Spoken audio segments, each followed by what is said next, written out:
ಈ ಹಣ ನಡೆಯುತ್ತಾ ಸತ್ಯ ನಡೆಯುತ್ತಾ? ಇವತ್ತು ಸಕ್ಷಮ ಪ್ರಾಧಿಕಾರ ಇವತ್ತು ಸತ್ಯ ಇಲ್ಲದೆ ಕೊಡಲ್ಲ. ಇವತ್ತು ರಾಜಕೀಯವಾಗಿ ಆಂಜನಪ್ಪನವರು ಧುರೀಣರಿದ್ದಾರೆ, ಎಲ್ಲ ರಾಜಕೀಯ ಪಕ್ಷಗಳವರು ನಮ್ಮ ಜೋಬಲ್ಲಿ ಇದ್ದಾರೆ ಅಂತ ಹೇಳ್ತಾರೆ. ಇಡೀ ಕೋಟ್ಯಾಧಿಪತಿ ಆಗಿದ್ದಾರೆ, ಮತ್ತು ಸಹಕಾರಿ ರತ್ನ ಆಗಿದ್ದಾರೆ. ನಾವು ತನಿಖೆಗೆ ಕೂತ್ಕೊಂಡಾಗ ತಾಳ್ಮೆಯಿಂದ ಕುಳಿತು ತನಿಖೆ ನಡೆಸೋ ಒಂದು ಸೌಜನ್ಯತೆ ಅವ್ರಿಗಿಲ್ಲ. ನಮ್ಮ ಜಯಭಾರತಿ ಶಾಲೆಯ ಕಾರ್ಯದರ್ಶಿ ಅವರು ಒಬ್ಬ ದಿನಗೂಲಿ ನೌಕರ ಅಂದರೆ ಅವನೇನು ಪರ್ಮನೆಂಟು ಯಾವುದೂ ಇಲ್ಲ ಅವನಿಗೆ. 2019-20 ಆಯಾ ವರ್ಷ ಯಾಕೆ ಅದನ್ನು ಚರ್ಚೆಗೆ ತಗೊಂಡಿಲ್ಲ, ಯಾಕೆ ವಸೂಲಿ ಮಾಡಿಲ್ಲ, ಯಾಕೆ ಮನ್ನಾ ಮಾಡಿಲ್ಲ? ಇದನ್ನು ಯಾಕೆ ಸದಸ್ಯರಿಗೆ ದಾರಿ ತಪ್ಪಿಸ್ತೀರಾ? ಪೋಷಕರು ಕಷ್ಟಪಟ್ಟು ಕಟ್ಟಿರೋ ಹಣ ಯಾಕೆ ಇಲ್ಲ ಅಂತೀರಾ? ಲೆಕ್ಕ ನಾವು ನೋಡ್ದಂಗೆ 2,30,00,000 ರೂಪಾಯಿವರೆಗೂ ನಮ್ಮ ಒಂದು ಕಣ್ಣಿಗೆ ಕಾಣಿಸ್ತಾ ಇದೆ. ಮಾರಪ್ಪನವ್ರ ಮೇಲೆ ತುಂಬ ಕಣ್ಣಿದೆ, ವಿಚಾರ ಪೂರ್ತಿ ಮಾರಪ್ಪನವ್ರಿಗೆ ಗೊತ್ತಿದೆ. ಮಾರಪ್ಪನವ್ರ ಫೈಲಿಂದ ಓಡಾಡ್ತಿದ್ದಾರೆ, ಪ್ರತಿಯೊಂದನ್ನು ಬಿಡ್ತಿಲ್ಲ. ಅದರಿಂದ ಮಾರಪ್ಪನವ್ರಿಗೆ ಮಾರಕವಾಗೋ ರೀತಿ ವೈಯಕ್ತಿಕವಾಗಿ ಮಾನಸಿಕವಾಗಿ ಎಲ್ಲ ರೀತಿಯಲ್ಲೂ ತೊಂದರೆ ಕೊಡ್ತಾ ಬರ್ತಾ ಇದ್ರು ನ್ಯಾಯ ದೇವತೆ ನ್ಯಾಯ ನಮಗೆ ಕೊಡುತ್ತೆ. ಈ ತನಿಖಾ ತಂಡ ಬಂದಿರೋರು ವರದಿ ಕೊಡ್ತಾರೆ. ಶ್ರೀ ಜಯಭಾರತಿ ಶೈಕ್ಷಣಿಕ ಸಹಕಾರ ಸಂಘ ನೇಮಕ ಮುಖ್ಯ ವಿಚಾರ ನಾಳೆ 2024-25ನೇ ಸಾಲಿನ ಸರ್ವ ಸದಸ್ಯರ ವಾರ್ಷಿಕ ಮಹಾಸಭೆಯ ಆಹ್ವಾನ ಪತ್ರಿಕೆ ಅಂತ ಬಿಟ್ಟಿದ್ದಾರೆ. 24/9/2025 ಬುಧವಾರ ಬೆಳಗ್ಗೆ 11 ಗಂಟೆಗೆ. ಈ ವಿಚಾರಕ್ಕೆ ಸಂಬಂಧಪಟ್ಟ ಹಾಗೆ ಕಾರ್ಯಕ್ರಮಗಳು ಪಟ್ಟಿ ಒಳಗಡೆ ಅಜೆಂಡಾ ಇವತ್ತು ಪ್ರತಿ ವರ್ಷ ಮ್ಯಾಂಡೇಟ್ರಿ ಆಗಿರ್ತದೆ. ಯಾವುದೇ ಸಹಕಾರ ಸಂಘ ಸೆಪ್ಟೆಂಬರ್ 30 ವಾರ್ಷಿಕ ಮಹಾಸಭೆನ ತಮ್ಮ ಸದಸ್ಯರ ದತ್ತ ಅಧಿಕಾರವನ್ನು ಅವರೆಲ್ಲ ವರ್ಷದ ಆಡಳಿತಾತ್ಮಕವಾಗಿ ಆರ್ಥಿಕವಾಗಿ ಬರುವಂತಹ ಎಲ್ಲ ವಿಚಾರಗಳನ್ನು ಚರ್ಚೆ ಮಾಡೋದಕ್ಕೆ ಮುಕ್ತ ಅವಕಾಶ, ಮುಕ್ತ ಸಭೆ, ಸರ್ವ ಸದಸ್ಯರ ಸಭೆ ಅದನ್ನು ಮಾಡಿದ್ದಾರೆ. ಅದನ್ನು ನಾವು ಸ್ವಾಗತಿಸ್ತಾ ಇದ್ದೀವಿ. ಅದು ಮಾಡಬೇಕಾದ ಮ್ಯಾಂಡೇಟ್ರಿ ಅನಿವಾರ್ಯತೆ. ಆದರೆ ಇಲ್ಲಿ ಕಾರ್ಯಕ್ರಮಗಳಲ್ಲಿ ಅಜೆಂಡಾ ಅಂತ ಕಾರ್ಯಕ್ರಮಗಳಲ್ಲಿ 9ನೇ ಕಾರ್ಯಕ್ರಮ 2019-20ನೇ ಸಾಲಿನಿಂದ 2024-25ನೇ ಸಾಲಿನವರೆಗೆ ದಿನಾಂಕ 31/3/2025 ಅಂತ್ಯಕ್ಕೆ ಸಹಕಾರಿ ವರ್ಷಕ್ಕೆ ಅನ್ವಯಿಸುವಂತೆ ಸಂಘದ ಆಂಗ್ಲ ಮಾಧ್ಯಮ ಶಾಲೆ, ಪ್ರೌಢಶಾಲೆ, ಕಿರಿಯ ಕಾಲೇಜು ಮತ್ತು ಶಾಲಾ ವಾಹನ ಶುಲ್ಕ ಫೀಸ್ ದುಡ್ಡು ಕೆಲವೊಂದು ವಿದ್ಯಾರ್ಥಿಗಳಿಂದ ಪ್ರತಿ ವರ್ಷ ವಸೂಲಾಗದೆ ಬಾಕಿ ಉಳಿದಿರುವ ಹಣದ ಬಗ್ಗೆ ಚರ್ಚಿಸಿ ತೀರ್ಮಾನಿಸುವುದು ಅಂತ ಸೊಸೈಟಿ ಕಾರ್ಯಕಾರಿ ಮಂಡಳಿ ಕಾರ್ಯದರ್ಶಿಗಳು ಇಂಪ್ಲಿಮೆಂಟ್ ಮಾಡಿ ಇದನ್ನು ಎಲ್ಲ ಸದಸ್ಯರಿಗೆ ಕಳಿಸ್ಕೊಟ್ಟಿದ್ದಾರೆ. ಎಲ್ಲ ಸದಸ್ಯರಿಗೂ ಇದು ಪ್ರತಿ ವರ್ಷ ಏನು ಮಾಡ್ತಾರೆ, ಅವರು ಪ್ರಿಂಟ್ ಮಾಡುವಾಗ 15 ದಿವಸ ಹಿಂದಿನ ಡೇಟ್ ಹಾಕಿ ಕೆಲವರಿಗೆ ತಲುಪಿದೆ, ಕೆಲವರಿಗೆ ತಲುಪಲಿಲ್ಲ. ಇದು ಅಕ್ಷರಶಃ ಸತ್ಯ. ಇಲ್ಲಿ ಏನು ಮಾಡ್ತಾರೆ, ಇಲ್ಲಿ ಮತ್ತೆ ಒಂದು ಟೇಬಲ್ ಹಾಕಿದ್ದಾರೆ. 2019-20ನೇ ಸಾಲಿನಿಂದ 24-25ನೇ ಸಾಲಿನವರೆಗೆ 31/3/2025 ಅಂತ್ಯಕ್ಕೆ ಅನ್ವಯಿಸುವಂತೆ ಮಾಧ್ಯಮ ಶಾಲೆ, ಪ್ರೌಢಶಾಲೆ, ಕಿರಿಯ ಕಾಲೇಜು ವಿದ್ಯಾರ್ಥಿಗಳಿಂದ ಮಂಜೂರಾಗದೇ ಇರುವ ಫೀ ಶುಲ್ಕ ವಿವರ ಎಲ್ಲಿಂದ ಬರುತ್ತೆ? 19-20ರಿಂದ 24-25ರಿಂದ ಇರುತ್ತೆ. ಅಂದರೆ ಪ್ರತಿ ವರ್ಷ ಆಯಾ ಸರ್ವ ಸದಸ್ಯರ ಸಭೆಗಳಲ್ಲಿ ಕಾರ್ಯಕಾರಿ ಮಂಡಳಿ ತೀರ್ಮಾನ, ಲೆಕ್ಕ ಪರಿಶೋಧನೆ ತೀರ್ಮಾನ, ಸಕ್ಷಮ ಪ್ರಾಧಿಕಾರದಲ್ಲಿ ಏನಾದರೂ ನ್ಯೂನತೆಗಳಿದ್ದಾವ, ಲೆಕ್ಕ ಪರಿಶೋಧಕರ ನ್ಯೂನತೆಗಳೇನಾದರೂ ಇದ್ದಾವ, ಇವುಗಳನ್ನೆಲ್ಲ ಅಂಗೀಕಾರ ಮಾಡೋದೇ ಸರ್ವ ಸದಸ್ಯರ ಮಹಾಸಭೆ. ಅಂಥದ್ರಲ್ಲಿ 19-20 ಇವತ್ತು ಅಲ್ಲಿಂದ ಹಿಡಿದು 24-25ಕ್ಕೆ ಅವಧಿ ಮುಗಿದಿದೆ. ಮಾರ್ಚ್ 31ಕ್ಕೆ ಲೆಕ್ಕ ಪರಿಶೋಧನೆ ಆಗಿದೆ. ಈಗ ಇದು ಒಟ್ಟು ಮೊತ್ತ 87,90,705. ಇದಕ್ಕೆ ಸಂಬಂಧಪಟ್ಟಂಥ ದಾಖಲೆಗಳು ತಮಗೆ ತಲುಪಿಸಿದ್ದೀವಿ. ಇದು ಹೇಗೆ ಇಲ್ಲಿ ಬಂತು ಅನ್ನೋದಕ್ಕೆ ನಾನು ನಿಮಗೆ ಮಾಧ್ಯಮಗಳ ಮುಖಾಂತರ ನನ್ನ ಸಂದೇಶ ಏನು ಅಂತ ಹೇಳಿದ್ರೆ, ಇವತ್ತು ನಿರಂತರವಾಗಿ ಈಗ ಕಮಿಟಿಯವರಾಗ್ಬೋದು, ಸದಸ್ಯರಾಗಿ ಅವರು ಸೇವೆ ಮಾಡೋಕ್ಕೆ ಹೋಗಿದ್ದಾರೆ. ಅದನ್ನು ವೈಯಕ್ತಿಕವಾಗಿ ತಗೊಂಡಿಲ್ಲ. ಇದು ವಿದ್ಯಾಸಂಸ್ಥೆ. ಮೂಲತಃ ಹಣದ ಮೂಲ ಎಲ್ಲಿ ಬರುತ್ತೆ? ಹಣದ ಮೂಲ ಶಾಲಾ ಮಕ್ಕಳ ಪೋಷಕರಿಂದ ಕಷ್ಟಪಟ್ಟು ದುಡಿಮೆ ಮಾಡಿ ಅವರು ಕಟ್ಟೋ ಫೀಸಿಂದ ಈ ಒಂದು ಹಣಕಾಸಿನ ವ್ಯವಸ್ಥೆ ಭ್ರಷ್ಟಾಚಾರ ಆಗಿದೆ ಅನ್ನೋ ಒಂದು ಆರೋಪ ನಾವೇನು ಮಾಡ್ತೀವಿ ಅಂದರೆ, ಈಗ ಇಲ್ಲಿ ನಾವು ಮುಖ್ಯವಾಗಿ 5 ಜನ ದೂರು ಅರ್ಜಿದಾರರು ನವಂಬರ್ 2/5/2025 ನವಂಬರ್ ತಿಂಗಳಲ್ಲಿ ಎರಡನೇ ತಾರೀಕು ಸರ್ಕಾರದ ಮಟ್ಟದಲ್ಲಿ ಚರ್ಚೆ ಮಾಡಿ ಜಯ ಭಾರತಿ ಶೈಕ್ಷಣಿಕ ಸಹಕಾರ ಸಂಘದಲ್ಲಿ 16-17ರಿಂದ 2024-25ನೇ ಸಾಲುಗಳ ಕಾರ್ಯವೈಖರಿ ಕುರಿತು ಶಾಸನಬದ್ಧ ಪರಿವೀಕ್ಷಣೆ ಅಂತೇಳಿ ಒಂದು ಸರ್ಕಾರದ ಮಟ್ಟದಲ್ಲಿ ಒಂದು ಅರ್ಜಿ ಕೊಡ್ತೀವಿ. ನಾವು ಅರ್ಜಿ ಒಳಗಡೆ ಏನು ಉಲ್ಲೇಖ ಮಾಡ್ತೀವಿ ಅಂತಂದರೆ, ಇಲ್ಲಿವರೆಗೂ ಈಗ ಆಡಳಿತ ಮಂಡಳಿಯವರು ಏನು ಹೇಳ್ತಾರೆ ಅಂತಂದರೆ, ಸದಸ್ಯರಿಗೆ ತಪ್ಪು ಮಾಹಿತಿಗಳು ಕೊಟ್ಕೊಂಡು ಅವ್ರ ಇಷ್ಟಾನುಸಾರ ಜನರಲ್ ಬಾಡಿ ಒಳಗಡೆ ಗೊಂದಲಗಳನ್ನು ಶುರು ಮಾಡಿ ನಿಜವಾದ ನೈಜ ಸದಸ್ಯರ ಅಹವಾಲುಗಳನ್ನು ವಿಚಾರಕ್ಕೆ ತೆಗೆದುಕೊಳ್ಳದೆ ಯಾವುದೇ ಒಂದು ಆರ್ಥಿಕವಾಗಿ ಆಗ್ಬೋದು, ಆಡಳಿತಾತ್ಮಕವೂ ಆಗ್ಬೋದು, ಆಡಿಟ್ ರಿಪೋರ್ಟಲ್ಲಿ ಇನ್ನೊಂದು ಉಲ್ಲೇಖ ಮಾಡಿಸ್ತಾರೆ. ಇದು ಶಿಕ್ಷಣ ಸಂಸ್ಥೆ ಆಗಿರೋದ್ರಿಂದ ಇದನ್ನು ಯಾವುದೇ ಸದಸ್ಯರ ಹತ್ರ ನಾವು ಚರ್ಚೆ ಮಾಡಿ ತೀರ್ಮಾನ ತಗೊಳ್ಳೋಂಥ ವಿಚಾರ ಅಲ್ಲ ಅಂತೇಳಿ ಅವರೇ ಆಡಿಟ್ ರಿಪೋರ್ಟಲ್ಲಿ ಉಲ್ಲೇಖ ಮಾಡ್ತಾರೆ. ಆಮೇಲೆ ಪ್ರತಿಯೊಂದನ್ನು ಪರಿವೀಕ್ಷಣೆ ಮೊದಲಲ್ಲಿ ಯಾವತ್ತೂ ಒಂದು ಸಹಕಾರ ಇಲಾಖೆ ಕರ್ನಾಟಕ ಸರ್ಕಾರದಿಂದ ಆರೋಪಗಳನ್ನು ಕೇಳುತ್ತೆ. ಆರೋಪಗಳನ್ನು ಮುಂಚಿತವಾಗಿ ಕೊಟ್ಟಾಗ ನಕಲು ಸೃಷ್ಟಿಯಾಗೋ ಸಾಧ್ಯತೆ ಆ ಸಂಸ್ಥೆ ಒಳಗಡೆ ಇರೋದ್ರಿಂದ ನೀವು ಯಾವತ್ತೂ ಒಂದು ಅಧಿಕಾರಿಗಳು ತಂಡ ಬರಬೇಕು, ಪರಿವೀಕ್ಷಣೆ ಮಾಡಬೇಕು, ತಪ್ಪಾ ಸರಿನಾ ಅನ್ನೋದ್ರ ಬಗ್ಗೆ ನೀವು ಸಮಗ್ರವಾಗಿ ತನಿಖೆ ಮಾಡಿ ನಮಗೆ ಮಾಹಿತಿ ಕೊಡಬೇಕು ಅನ್ನೋ ಒಂದು ಪತ್ರನ ತಮಗೆ ಈ ಮೂಲಕ ನಾನು ಕೊಟ್ಟಿದ್ದೀನಿ. ಅದರಂತೆ ಸಹಕಾರ ಸಂಘಗಳ ನಿಬಂಧಕರ ಕಚೇರಿ, ಸ್ಟೇಟ್ ಆಫೀಸ್, ಆಲಿ ಆಸ್ಕರ್ ರೋಡು, ಕರ್ನಾಟಕ ರಾಜ್ಯ, ನಿಬಂಧಕರು, ಕರ್ನಾಟಕ ಸರ್ಕಾರ. ಅವರಿಂದ ಏನಾಗ್ತದೆ, 21/5/2025ಕ್ಕೆ ಬೆಂಗಳೂರು ಪ್ರಾಂತ ಜಂಟಿ ನಿಬಂಧಕರಿಗೆ ಬರುತ್ತೆ. ಜಂಟಿ ನಿಬಂಧಕರು ಉಪನಿಬಂಧಕರು DRಗೆ ಆಗ್ತಾರೆ. DRಯಿಂದ ನಿಮ್ಮ ಡ್ಯೂರಿಸೆಕ್ಷನ್ ಬರೋದ್ರಿಂದ, ಸಕ್ಷಮ ಪ್ರಾಧಿಕಾರ ನಿಮ್ಮ ಒಂದು ಡ್ಯೂರಿಸೆಕ್ಷನ್ ಇರೋದ್ರಿಂದ, ನಿಮ್ಮ ವ್ಯಾಪ್ತಿಗೆ ಬರೋದ್ರಿಂದ ಅಂತೇಳಿ ಸಹಕಾರ ಸಂಘಗಳ ಸಹಾಯಕ ನಿಬಂಧಕರಿಗೆ ಆಗ್ತಾರೆ. ಅವರು 4 ಜನ ಅಧಿಕಾರಿಗಳ ತಂಡನ ಇಲ್ಲಿ ಪರಿವೀಕ್ಷಣೆಗೆ ಕಳಿಸ್ಕೊಡ್ತಾರೆ. ಆ ಮಾಹಿತಿನೂ ತಮ್ಮ ಗಮನಕ್ಕೆ ಕೊಟ್ಟಿದ್ವಿ.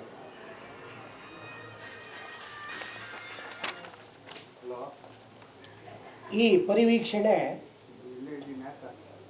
28, 29, 30ಕ್ಕೆ ನಿಗದಿಯಾಗಿ ನಾವು ದೂರು ಅರ್ಜಿದಾರರಿಗೂ ಒಂದು ನೋಟಿಸ್ ಕೊಟ್ಟು, ಅದಕ್ಕೆ ಮುಂಚಿತವಾಗಿ ಆ ಸಕ್ಷಮ ಪ್ರಾಧಿಕಾರಕ್ಕೆ ಹೋದ ತಕ್ಷಣ ಅವ್ರಿಗೊಂದು ಈ ಕಾಪಿನ ಕಳಿಸ್ತಾರೆ. ಅವರು ತಿರಸ್ಕರಿಸಿ ಆ ಒಂದು ಸಂಸ್ಥೆ ಸೊಸೈಟಿ ಕಾರ್ಯದರ್ಶಿ ವಾಪಸ್ ಕಳಿಸಿರ್ತಾರೆ. ಅದರ ಮಾಹಿತಿ ಸಂಬಂಧಪಟ್ಟ ಇಲಾಖೆಯಲ್ಲಿದೆ. ತದನಂತರ 28, 29, 30ಕ್ಕೆ ಮಾಡಲೇಬೇಕು ಅಂತೇಳಿ ಆದೇಶ ಆಗ್ತದೆ. ಆದೇಶದನ್ವಯ 28ನೇ ತಾರೀಕು ಸಂಬಂಧಪಟ್ಟ 4 ಜನ ಅಧಿಕಾರಿಗಳು ಇನ್ಸ್ಪೆಕ್ಷನ್ಗೆ, ಪರಿವೀಕ್ಷಣೆಗೆ ಸಂಸ್ಥೆಗೆ ಬರ್ತಾರೆ. ಪರಿವೀಕ್ಷಣೆಗೆ ಬಂದಾಗ ನಾವು ಆಗ ನಮ್ಮ 5 ಜನನ ನೀವು ದೂರ ಅರ್ಜಿದಾರರ ಸಮಕ್ಷಮ ನೀವು ತನಿಖೆ ಮಾಡಬೇಕು ಅನ್ನೋ ಒಂದು ಆದೇಶದ ಪತ್ರ ನಿಮಗೆ ಕೊಟ್ಟಿದ್ದೀನಿ. ಆ ಆದೇಶದ ಪತ್ರದಲ್ಲಿ ರಿಜಿಸ್ಟರ್ ಕಡೆಯಿಂದ ಆದೇಶ ಆಗಿರುತ್ತೆ. ನಮ್ಮನ್ನು ಕರ್ಕೋತಾರೆ. ಆಗ ಪರಿವೀಕ್ಷಣೆ ಉದ್ದೇಶಪೂರ್ವಕವಾಗಿ ಏನು ಮಾಡ್ತಾರೆ, ನಮಗೆ ಜನರಲ್ ಬಾಡಿ ಇದೆ, ಜನರಲ್ ಬಾಡಿ ಮುಗಿಯೋದಕ್ಕೆ 28ನೇ ತಾರೀಕೆ ಪರಿವೀಕ್ಷಣೆ, 28, 29, 30. ಆಗ ಟರಾವ್ ಮಾಡ್ತಾರೆ. ಎಲ್ಲ ಕಾರ್ಯಕಾರಿ ಮಂಡಳಿ ಸೇರಿ ಸಭೆ ಮಾಡಿ ನಮಗೆ ಕಾಲಾವಕಾಶ ಬೇಕು, ಎಲ್ಲ ಈಗ ಕೊಡೋಕ್ಕಾಗಲ್ಲ ದಾಖಲಾತಿಗಳು, ನೀವು ಈಗಲೇ ನೀವು ಕೇಳ್ತಾ ಇದ್ದೀರಿ ದಾಖಲಾತಿಗಳನ್ನು ಅನ್ನೋ ಒಂದು ಸಮಜಾಯಿಸಿ ವಿಷಯ ಪ್ರಸ್ತಾಪ ಆಗದೆ ತನಿಖೆ ಪ್ರಾರಂಭ ಆಗೋದಕ್ಕೆ ಮುಂಚಿತವಾಗಿ ಅವ್ರೇನು ಮಾಡ್ತಾರೆ, ಕಾರ್ಯಕಾರಿ ಮಂಡಳಿ ಉದ್ದೇಶಪೂರ್ವಕವಾಗಿ ಅವರು ನಮಗೆ ಒಂದು ಟರಾವ್ ಕೊಡ್ತಾರೆ, ನಮಗೆ 30ನೇ ತಾರೀಕುವರೆಗೂ ಅವಕಾಶ ಬೇಕು ಅಂತ. ಆದರೂ ನಮ್ಮ ಈ ದೂರು ಅರ್ಜಿದಾರರ ತಂಡ ಮತ್ತು ಸದಸ್ಯರಲ್ಲಿ ಇವತ್ತು ನಾನೊಂದು ಮಾತು ಹೇಳೋಕ್ಕೆ ಇಷ್ಟಪಡ್ತೀನಿ. ಈಗ ಎಲ್ಲವೂ ಇವತ್ತು ಈ ಒಂದು ಪುರಸಭೆ ಸದಸ್ಯರು, ಕಾಂಗ್ರೆಸ್ ಅತ್ತಿಬೆಲೆ ಭಾಗದ ಬ್ಲ್ಯಾಕ್ ಅಧ್ಯಕ್ಷರು ಅವರೊಂದು ಮಾತು ಹೇಳೋರು, ನನ್ನ ಕಿವಿ ಮಾತು ವೇಣುವರು, AN ವೇಣುವರು ಅವರೊಂದು ಮಾತು ಹೇಳೋರು, ಯಾವುದೇ ನಮ್ಮ ಕೆಲಸ ನಮ್ಮಲ್ಲಿ ಅಧಿಕಾರಕ್ಕೆ ನಮ್ಮ ಅನುಕೂಲಕ್ಕೆ ಮಾಡಬಾರ್ದು, ಇದನ್ನು ಪ್ರಾಮಾಣಿಕವಾಗಿ ಆ ಪೋಷಕರಿಗೆ ಆ ವಿದ್ಯಾಸಂಸ್ಥೆಗೆ ಒಂದು ಒಳ್ಳೇದು ಮಾಡಬೇಕು ಅನ್ನೋ ಒಂದು ಪಣ ತೊಡ್ತಾರೆ. ಆ ಪಣ ತೊಟ್ಟು ಲೇಟಾಗಾದರೂ ಲೇಟೆಸ್ಟ್ ಆಗಿ ಒಂದು ಒಳ್ಳೇದಾಗುತ್ತೆ, ಅದು ಒಂದು ಪಾರದರ್ಶಕವಾಗಿ ಮಾಡೋಣ ಅನ್ನೋ ಒಂದು ಅವರ ಒಂದು ನೀತಿ ಪಾಠದಿಂದ ಇದು 2017-18ರಿಂದ ಮುಂದುವರಿತಲೇ ಇದೆ. ಅದು ಆಂತರಿಕವಾಗಿದೆ. ಆಗ ನಾವೇನು ಮಾಡ್ತೀವಿ ಅಂತ ಹೇಳಿದ್ರೆ, ನಿಮ್ಗೆ ಈಗಾಗಲೇ ಈ ಕಾಪಿ ಕೊಟ್ಟಿದ್ದೀವಿ. ನಾವು ಆರೋಪಗಳು ಕೇವಲ ಒಂದು 5-6 ಹೇಳ್ಕೊಡ್ತೀವಿ, ಅದು ನಿಮಗೆ ಪತ್ರದಲ್ಲಿ ಕೊಟ್ಟಿದ್ದೀವಿ. ಆಡಳಿತಾತ್ಮಕ ವಿಚಾರಗಳು, ವಿದ್ಯಾದಾನಕ್ಕೆ 2 ಎಕರೆ, ಅದನ್ನು ನನಗೆ ಪ್ರಸ್ತಾಪ ಮಾಡಲ್ಲ, ತನಿಖಾ ತಂಡ ತನಿಖೆ ಮಾಡ್ತಾ ಇದೆ. ಅದು ಮುಂದಿನ ದಿನಗಳಲ್ಲಿ ನಿಮಗೆ ಯಾವ ರೀತಿ ನ್ಯಾಯ ಬರುತ್ತೋ ಹೇಳ್ತೀವಿ, ಅದನ್ನು ನನಗೆ ಪ್ರಸ್ತಾಪ ಮಾಡಲ್ಲ ಈ ಸಭೆ ಮುಂದೆ. ಆಮೇಲೆ ಕಾರ್ಯದರ್ಶಿ ಅಮಾನತ್ತು ಆಗಿದ್ರೂ ಇವತ್ತು ಕೋರ್ಟಲ್ಲಿ ಸ್ಟೇ ತಗೊಂಡು ಬಂದು ಆತ ಅಲ್ಲಿ ಕೆಲಸ ಮಾಡ್ತಿದ್ದಾನೆ. ಅದನ್ನು ಕಾರ್ಯದರ್ಶಿ ಸ್ಟೇ ತಗೊಂಡಿರೋದಕ್ಕೆ ಜಯಭಾರತಿ ಆಡಳಿತ ಮಂಡಳಿನ ಉಚ್ಚ ನ್ಯಾಯಾಲಯ ಪಾರ್ಟಿ ಮಾಡಿದೆ. ಅದ್ರ ಬಗ್ಗೆ ನಾವು ಮಾಹಿತಿ ಕೇಳ್ತೀವಿ. ಇದು ಆಡಳಿತಾತ್ಮಕವಾಗಿ 2. ಆರ್ಥಿಕವಾಗಿ ನಾವು ಏನು ಕೇಳ್ತೀವಿ ಅಂತ ಹೇಳಿದ್ರೆ, 2016-17ರಿಂದ 24-25 ಆಡಿಟ್ ವರದಿಗಳಂತೆ ಸಂಸ್ಥೆಯವರೇ ಆಡಿಟ್ ಮಾಡಿರೋದು, ಶಾಸನಬದ್ಧ ಪರಿವೀಕ್ಷಣೆ ಅಂದರೆ ಶಾಸನಬದ್ಧ ಲೆಕ್ಕ ಪರಿಶೋಧನೆ, ಅವರು ದತ್ತ ಅಧಿಕಾರದಿಂದ CA ಆಡಿಟರ್ಗಳು ಇದನ್ನು ಮಾಡಿರ್ತಾರೆ. ಆ ಶಾಲಾ ಮಕ್ಕಳಿಂದ ಫೀ ಶುಲ್ಕ ಬರಲು ಬಾಕಿ ಎಂದು ಪ್ರತಿ ವರ್ಷ ನಮೂದಿಸಿದ್ದು, ಇದಕ್ಕೆ ಕುಳುವಾರು ಮತ್ತು ಮುಂದಿನ ದಿನಗಳಲ್ಲಿ ಬಾಕಿ ವಸೂಲಾಗಿರುವ ಬಗ್ಗೆ, ನಗದು ಪುಸ್ತಕದಲ್ಲಿ ಜಮಾ ಆಗಿರುವ ಬಗ್ಗೆ ಪರಿಶೀಲನೆ ನಾವು ದೂರು ಅರ್ಜಿದಾರರು ಕೇಳ್ತೀವಿ. ಅದು ಲಿಖಿತ ಮಾಹಿತಿ ನಿಮಗೆ ಕೊಟ್ಟಿದ್ದೀವಿ. ಇದು ಒಂದ್ರ ಬಗ್ಗೆ ಮಾತ್ರ ನಾನು ಮಾತಾಡೋದಕ್ಕೆ ಇಲ್ಲಿ ಇವತ್ತು ಈ ಸಭೆಗೆ ಸೀಮಿತವಾಗಿರ್ತದೆ. ಇದಕ್ಕೆ ಇನ್ನೊಂದು ಸದಸ್ಯರಿಗೆ ಒಂದು ಸಂದೇಶ ಕೊಡಬೇಕು. ಸದಸ್ಯರನ್ನ ಗೊಂದಲಕ್ಕೆ ಈಡು ಮಾಡ್ತಾರೆ, ಅವ್ರ ಅಧಿಕಾರಿಗಳನ್ನು ದುರುಪಯೋಗ ಮಾಡ್ಕೋತಿದ್ದಾರೆ ಸೊಸೈಟಿ ಆಡಳಿತ ಮಂಡಳಿ ಕಾರ್ಯದರ್ಶಿಯವರು. ಅದನ್ನು ದಯಮಾಡಿ, ಇದು ತನಿಖೆ ಮುಂದುವರಿತಾ ಇದೆ. 4 ಜನ ತಂಡ ಇವತ್ತು ಪ್ರೊಸೀಡಿಂಗ್ಸ್ ನಡೆದಿದೆ. ಏನು ಒಂದು 3 ದಿನಗಳ ಕಾಲ 30ನೇ ತಾರೀಕು 2ನೇ ತಾರೀಕು ನಡೆಯುತ್ತೆ ಮಂಗಳವಾರ. ಕೆಲವೊಂದು ದಾಖಲಾತಿಗಳು ಅವರು ಸಂಬಂಧಪಟ್ಟ ತನಿಖಾ ಅಧಿಕಾರಿಗಳಿಗೆ ಕೊಟ್ಟಿದ್ದಾರೆ, ಅಧಿಕಾರಿಗಳಿಗೆ ಕೊಟ್ಟಿದ್ದಾರೆ. ಇವತ್ತು ಈ ಅಧಿಕಾರಿಗಳಿಗೆ ಕೊಟ್ಟಾಗ ಇದು ದುರುಪಯೋಗ ಆಗಿದೆ ಅಂತ ನಾವು ಈ ಒಂದು ಪ್ರಶ್ನೆ ಕೇಳಿದಾಗ, ಈ ಪ್ರಶ್ನೆನ ಇಲ್ಲಿವರೆಗೂ ಆಯಾ ವರ್ಷದಲ್ಲಿ ಸೊಸೈಟಿ ಒಳಗಡೆ ಎಷ್ಟು ಜನ ಮಕ್ಕಳು ದಾಖಲಾತಿ ಆಗಿದ್ದಾರೆ, ಟೀಚರ್ಸ್ ಎಷ್ಟು ಜನ ಕೆಲಸ ಮಾಡ್ತಿದ್ದಾರೆ,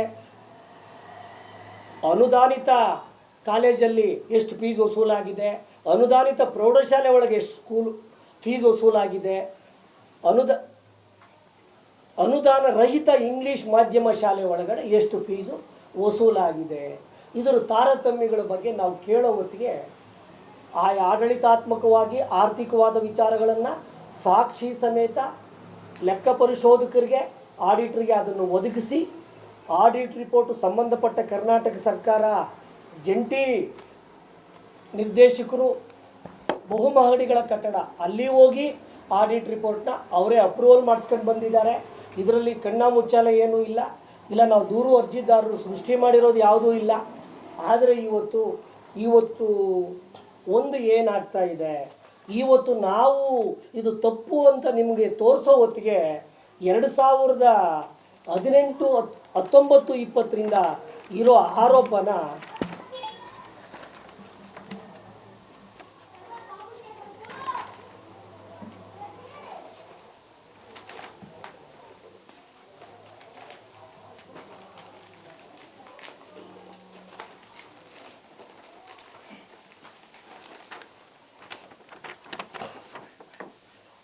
ಆಯಾ ವರ್ಷದಲ್ಲಿ ಆಯಾ ಹಣಕಾಸಿನ ಕಾನೂನುಬದ್ಧವಾಗಿ ನಿಬಂಧನೆಗಳ ಮುಖಾಂತರ ಕಾನೂನಾತ್ಮಕವಾಗಿ ಶಾಲಾ ಮಕ್ಕಳು ಫೀಸ್ ಕಟ್ಟಿದಾರಾ ಕಟ್ಟಲಿಲ್ವಾ ಅನ್ನೋದಕ್ಕೆ ನಿಷ್ಪ್ರಯೋಜಕರಾಗಿದ್ದಾರೆ ಅಂತ ನಾನೀಗ ಹೇಳೋದಕ್ಕೆ ಇಷ್ಟಪಡ್ತೀನಿ.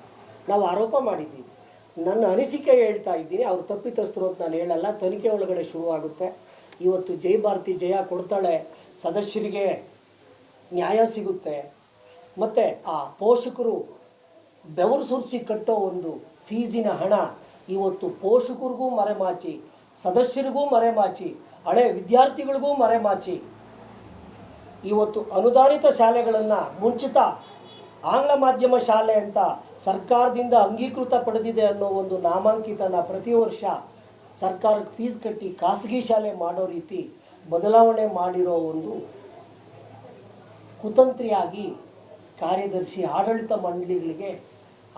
ಮಂಡಳಿಗಳಿಂದ ಕಪಿಮುಷ್ಟಿಯಲ್ಲಿ ಹಿಡ್ಕೊಂಡು ಅಲ್ಲಿರೋ ಒಂದು ಟೀಚರ್ಸ್ ಶಾಲಾ ಶಿಕ್ಷಕರನ್ನ ಕಪಿಮುಷ್ಟಿಯಲ್ಲಿ ಇಟ್ಕೊಂಡು ಸರ್ವಾಧಿಕಾರ ಮಾಡ್ತಾನೆ ಅಂತೇಳಿ ನನ್ನ ಈ ಲೆಕ್ಕಾಚಾರನ ತಮ್ಮ ಮುಖಾಂತರ ಸದಸ್ಯರಿಗೆ ತಿಳಿಪಡಿಸ್ತೇನೆ. ಆಗ ಇವತ್ತು ನಾವು ಏನು ಮಾಡ್ತೀವಿ, ನಮಗೆ ತತ್ಕ್ಷಣ ಗೊತ್ತಾದಾಗ ಸಂಬಂಧಪಟ್ಟ ಪಕ್ಷದ ಸಕ್ಷಮ ಪ್ರಾಧಿಕಾರ ಸಹಕಾರ ಸಂಘಗಳ ನಿಬಂಧಕರಿಗೆ ಇವತ್ತು ತನಿಖೆ ನಡೀತಾ ಇದೆ. ಇವತ್ತು ನಾವು ಮೇ ತಿಂಗಳಿಂದ ಇಲ್ಲಿ ಒದ್ದಾಡ್ತಾ ಇದ್ದೀವಿ, ನೀವು ಪರಿಪೂರ್ಣವಾಗಿ ಇನ್ನೂ ವರದಿ ಕೊಟ್ಟಿಲ್ಲ.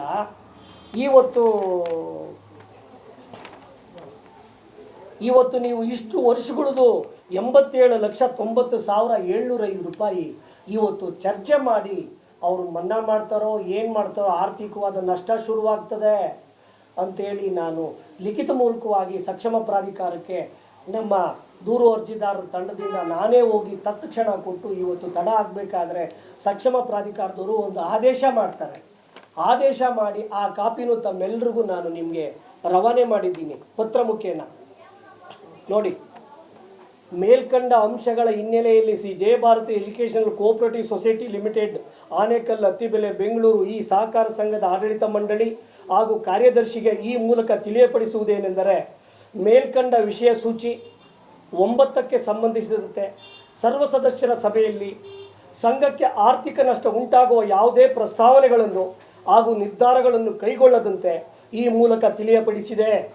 ಮುಂದುವರೆದು ಈ ಕಚೇರಿಯ ನಿರ್ದೇಶನವನ್ನು ಮೀರಿ ಸಂಘಕ್ಕೆ ಆರ್ಥಿಕ ನಷ್ಟ ಉಂಟು ಮಾಡುವ ಯಾವುದೇ ವ್ಯತಿರಿಕ್ತ ನಿರ್ಧಾರಗಳನ್ನು ಕೈಗೊಂಡಲ್ಲಿ ಸಂಬಂಧಪಟ್ಟ ಆಡಳಿತ ಮಂಡಳಿ ಹಾಗೂ ಕಾರ್ಯದರ್ಶಿಯವರು ಇದಕ್ಕೆ ನೇರ ಹೊಣೆಗಾರರಾಗುತ್ತಾರೆಂದು ತಿಳಿಪಡಿಸುತ್ತಾ ಕೂಡಲೇ ಈ ಬಗ್ಗೆ ಸೂಕ್ತ ಕ್ರಮವಿಡಲು ಸೂಚಿಸಿದೆ. ಈ ನೋಟಿಸನ್ನು ನನ್ನ ಸಹಿ ಹಾಗೂ ಕಚೇರಿಯ ಮೊಹರಿನೊಂದಿಗೆ ದಿನಾಂಕ 23/9/25 ನೀಡಿದೆ. ನನಗೂ ಒಂದು ಕಾಪಿ ಕೊಟ್ಟಿದ್ದಾರೆ. ಈ ಮಾಹಿತಿ ಇಷ್ಟೊಂದು ಲಕ್ಷಾಂತರ ರೂಪಾಯಿ ಹಣನ ಇವತ್ತು ಏಕಾಏಕಿ ನಾವು ದೂರು ಅರ್ಜಿದಾರರು ಇದರಲ್ಲಿ ಏನೋ ವ್ಯತ್ಯಾಸ ಇದೆ ಅಂತೇಳಿ ಅವರು ಆಡಿಟ್ ಮಾಡಿರೋ ನಗದು ಲೆಕ್ಕ ಪರಿಶೋಧನೆ ಒಳಗಡೆ ಕಂಡಿಡಿದು ನಗದು ಪುಸ್ತಕದಲ್ಲಿ ನಮಗೆ ತೋರಿಸಿ ಆಡಿಟ್ ರಿಪೋರ್ಟಲ್ಲಿ ಈ ವರ್ಷ ಬಾಕಿ ಅಂತ ತೋರಿಸಿದ್ದೀರಾ. ನೀವೇ ಮಾಡಿರೋ ಆಡಿಟ್ ರಿಪೋರ್ಟಲ್ಲಿ ಅದನ್ನು ಮುಂದಿನ ವರ್ಷ ಎಲ್ಲಿ ಕಾರ್ಯದರ್ಶಿಯವರು ತಗೊಂಡಿದ್ದಾರೆ, ಅದಕ್ಕೆ ನಿಯಮಾನುಸಾರ ನಮಗೆ ಅವಕಾಶಗಳು ಕೊಡಿ ಅಂತ ಹೇಳಿದಾಗ ನೋಡಿ, ಈ ಥರ ಅವರೇ ಮಾಡಿರೋಷ್ಟು ಆಡಿಟ್ ರಿಪೋರ್ಟು, ಇದು ಆಡಿಟ್ರ್ ಸೀಲು, ಇದು ಸೆಕ್ರೆಟರಿ ಸೈನು, ಇದು HM ಸೈನು, ಈ ಥರ ಪ್ರತಿಯೊಂದು ಇಲ್ಲಿ ಏನು ಮಾಡ್ತಾರೆ, ಕನ್ಸ್ಟ್ರಕ್ಷನ್ ಅಂತ ಒಂದು ಕಾಲಮ್ ಮಾಡ್ತಾರೆ. ಕನ್ಸ್ಟ್ರಕ್ಷನ್ 4,05,000 ಕೊಟ್ಟಿದ್ದಾರಂತ. ಅಂದರೆ ಅವರು ಮೂಲ ಯಾರಿಗೂ ಗೊತ್ತಾಗಲ್ಲ, ಯಾರು ತಿಳ್ಕೊಳ್ಳೋಕ್ಕೂ ಆಗಲ್ಲ. ಅಂದರೆ ಈ ರೀತಿ ಒಂದು ಭ್ರಷ್ಟಾಚಾರ ನಡೀತಾ ಇರೋ ಒಂದು ಅನುಮಾನ ನಮಗೆ ಬಂದಿದೆ. ಈ ಬಾಕಿಗಳನ್ನು ಇವತ್ತು ನಾವು ಅದನ್ನು ಕುಲಂಕುಷವಾಗಿ ನಿರ್ದಿಷ್ಟವಾಗಿ ಪರಿವೀಕ್ಷಣೆ ಪಾರದರ್ಶಕವಾಗಿ ಮಾಡಬೇಕು ಅನ್ನೋ ಒಂದು ಹೋರಾಟದಲ್ಲಿ ನಾವು ಹೆಜ್ಜೆ ಇಟ್ಟಾಗ ಇದನ್ನು ಜನರಲ್ ಬಾಡಿಗೆ ನೀವು ಏಕಾಏಕಿ ತಂದು ಇದನ್ನು ಎಲ್ಲ ಪೋಷಕರಿಗೆ ಮಕ್ಕಳಿಗೆ ಫೀಸ್ ಕಟ್ಟಿಲ್ಲ ಅನ್ನೋ ಒಂದು ವ್ಯಾನ್ ಫೀಸ್ ಕಟ್ಟಲಿಲ್ಲ, ಬಡ ಮಕ್ಕಳು, ವಲಸೆ ಹೋಗಿರೋ ಮಕ್ಕಳು ಅನ್ನೋ ಒಂದು ಇವತ್ತು ಆಡಿಟ್ ರಿಪೋರ್ಟಲ್ಲಿ ಏನು ಹೇಳ್ತಾರೆ ಅಂತ ಹೇಳಿದ್ರೆ, ಆಡಿಟ್ ರಿಪೋರ್ಟಲ್ಲಿ ನ್ಯೂನ್ಯತೆಗಳು ಅಂತ ಹೇಳ್ತಾರೆ ಆಡಿಟ್ರು. ಲೆಕ್ಕ ಪರಿಶೋಧನೆ ಒಳಗಡೆ ನ್ಯೂನ್ಯತೆಗಳು, ವಿದ್ಯಾರ್ಥಿಗಳ ಬಾಕಿ ಏನು ಹೇಳ್ತಾರೆ, ವಿದ್ಯಾರ್ಥಿಗಳ ಶಾಲಾ ಶುಲ್ಕ ಬಾಕಿ ಉಳಿಸಿಕೊಂಡಿದ್ದು ಉಸೂಲಾತಿಗೆ ಸೂಕ್ತ ಕ್ರಮವಿಡುವುದು, ಇದಕ್ಕೆ ಸಂಸ್ಥೆಯು ಕೆಲವು ಮಾನದಂಡ ನಿಗದಿಪಡಿಸಿ ಅದರಂತೆ ಕ್ರಮವಿಡುವುದು ಅಂತ 2024-25 ಆಡಿಟ್ ವರದಿ ಪ್ರಕಾರ ಇದು ಮಾಹಿತಿ ಹಕ್ಕಲ್ಲಿ ತಗೊಂಡಿರೋಂಥ ಒಂದು ಪ್ರತಿ. ಈ ಆಧಾರಗಳ ಮೇಲೆ ಇವತ್ತು ನಮ್ಮೆಲ್ಲ ದೂರು ಅರ್ಜಿದಾರರ ಸಮಕ್ಷಮ ಸದಸ್ಯರಿಗೆ ನನ್ನ ವಿನಂತಿ ಏನು ಅಂತ ಹೇಳಿದ್ರೆ, ಇವತ್ತು ಆ ಸಭೆ ಒಳಗಡೆ ಅದನ್ನು ಚರ್ಚೆಗೆ ಬರಬಾರ್ದು, ಸಂಸ್ಥೆಗೆ ಆರ್ಥಿಕ ನಷ್ಟ ಉಂಟಾಗಬಾರ್ದು, ನೀತಿ ನಿಜಾಯಿತಿಗಳನ್ನು ಪಕ್ಷಾತೀತವಾಗಿ ಜಾತ್ಯತೀತವಾಗಿ ಇದನ್ನು ನಿರ್ದಿಷ್ಟವಾಗಿ ಎಲ್ಲ ಸದಸ್ಯರು ಒಕ್ಕರಲಿಂದ ಕೇಳಿ ಇವತ್ತು ಅವ್ಯವಹಾರಗಳು ಇದೆಯಾ ಇಲ್ಲ ಅನ್ನೋದನ್ನು ಖಂಡಿಸಿ ನೀವು ಎಚ್ಚೆತ್ಕೋಬೇಕು ಅಂತೇಳಿ ಈ ಮಾಧ್ಯಮಗಳ ಮುಖಾಂತರ ನಾನು ನನ್ನ ಸದಸ್ಯರಲ್ಲಿ ದಯಮಾಡಿ ಬೇಡ್ಕೊಳ್ತಾ ಇದ್ದೀನಿ. ಇದಿಷ್ಟೇ ನಾನು ಹೇಳಕ್ಕೆ ಇಷ್ಟಪಡೋದು. ನಮ್ಮ ನಾಯಕರಿದ್ದಾರೆ.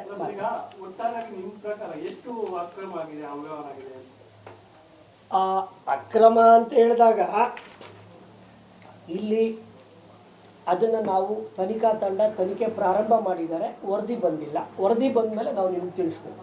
ಯಾಕೆ ಅಂತ ಹೇಳಿದ್ರೆ ಇಲ್ಲಿ ಒಂದೇನಾಗಿದೆ, ಈಗ ಸೆಕ್ರೆಟ್ರಿ ಅನಾಮತ್ತಾಗಿ ಸಸ್ಪೆಂಡ್ ಆಗಿ ಕೋರ್ಟಲ್ಲಿ ಸ್ಟೇ ತಂದು ಕೆಲಸ ಮಾಡ್ತಿದ್ದಾನೆ. ಹಿಂದೆ ಇದೇ ಲ್ಯಾಂಡ್ ವಿಚಾರದಲ್ಲಿ ಪಾರದರ್ಶಕತೆ ಇಲ್ಲ ಅಂತೇಳಿ ಆಂಜಿನಪ್ಪನವ್ರ ಅಧ್ಯಕ್ಷರಾದಾಗ ಅವರನ್ನು 29C ಮಾಡಿ ಅನರ್ಹ ಮಾಡಿದ್ದಕ್ಕೆ ಅವರು ಹೈಕೋರ್ಟಲ್ಲಿ ಸ್ಟೇ ತಂದು ಮತ್ತೆ ಇನ್ನೊಂದು ಬಾಡಿ ಒಳಗಡೆ ರಿಪೀಟ್ ಆಗಿ ಇವತ್ತು ಕೆಲಸ ಮಾಡ್ತಿದ್ದಾರೆ. ಅದರಿಂದ ಕೋರ್ಟ್ಗಳಲ್ಲಿ ಇರೋದ್ರಿಂದ ಈಗ ತನಿಖೆ ನಡೀತಾ ಇರೋದ್ರಿಂದ ನಾನು ಹೇಳೋದಕ್ಕೆ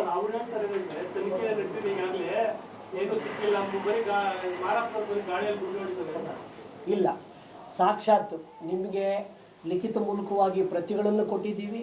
ಪ್ರತಿಗಳ ಮುಖಾಂತರ ನಾನು ನಿಮ್ಮಗಳ ಮುಂದೆನೆ ನಾನು ಇದು ಏನು ಅಂತಂದರೆ ಯಾವ ರೀತಿ ಶಿಕ್ಷೆಗಾದರೂ ಒಳಗಾಗ್ತೀನಿ, ಅದು ಸಾಬೀತಾಗಿಲ್ಲ ಅಂದರೆ. ಇದು ಸತ್ಯದ ಒಕ್ಕೊರಲು. ಇದು ಯಾಕೆ ಆಗಿಲ್ಲ, ಯಾಕೆ ಆಗಲ್ಲ, ಬರೀ ಹಣ ನಡೆಯುತ್ತಾ ಸತ್ಯ ನಡೆಯುತ್ತಾ? ಇವತ್ತು ಯಾಕೆ ಇವರು ಇದಕ್ಕೊಂದು ನಿದರ್ಶನ ಪ್ರಶ್ನೆ. ಇವತ್ತು ಸಕ್ಷಮ ಪ್ರಾಧಿಕಾರ ಇವತ್ತು ಸತ್ಯ ಇಲ್ಲದೆ ಕೊಡಲ್ಲ. ಇವತ್ತು ರಾಜಕೀಯವಾಗಿ ಆಂಜಿನಪ್ಪನವರು ಧುರೀಣರಿದ್ದಾರೆ, ಎಲ್ಲ ರಾಜಕೀಯ ಪಕ್ಷಗಳವರು ನಮ್ಮ ಜೋಬಲ್ಲಿ ಇದ್ದಾರೆ ಅಂತ ಹೇಳ್ತಾರೆ. ಇಡೀ ಕೋಟ್ಯಾಧಿಪತಿ ಆಗಿದ್ದಾರೆ, ಮತ್ತು ಸಹಕಾರಿ ರತ್ನ ಆಗಿದ್ದಾರೆ. ನಾವು ತನಿಖೆಗೆ ಕೂತ್ಕೊಂಡಾಗ ತಾಳ್ಮೆಯಿಂದ ಕುಳಿತು ತನಿಖೆ ನಡೆಸೋ ಒಂದು ಸೌಜನ್ಯತೆ ಅವ್ರಿಗಿಲ್ಲ. ಈ ಮುಖಾಂತರ ನಾನು ಕಡ್ಡಾಯವಾಗಿ ಹೇಳ್ತೇನೆ. ಹೌದು,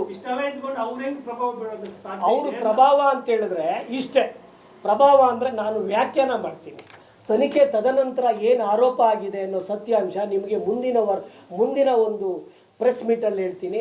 ಒಂದು ಏನಾಗ್ತದೆ, ಇವತ್ತು 2018-19 ಸೆಪ್ಟೆಂಬರ್ 15 ಚುನಾವಣೆ ಆದಾಗ ಅಲ್ಲಿ ಅವ್ಯವಹಾರ ನಡೆದಿದೆ ಅಂದಾಗ ಪಾರದರ್ಶಕವಾಗಿ ಆ ದಿನದಿಂದ ನಾವು ಪ್ರಾರಂಭ ಮಾಡಿ ನಮ್ಮ ಮಾನ್ಯ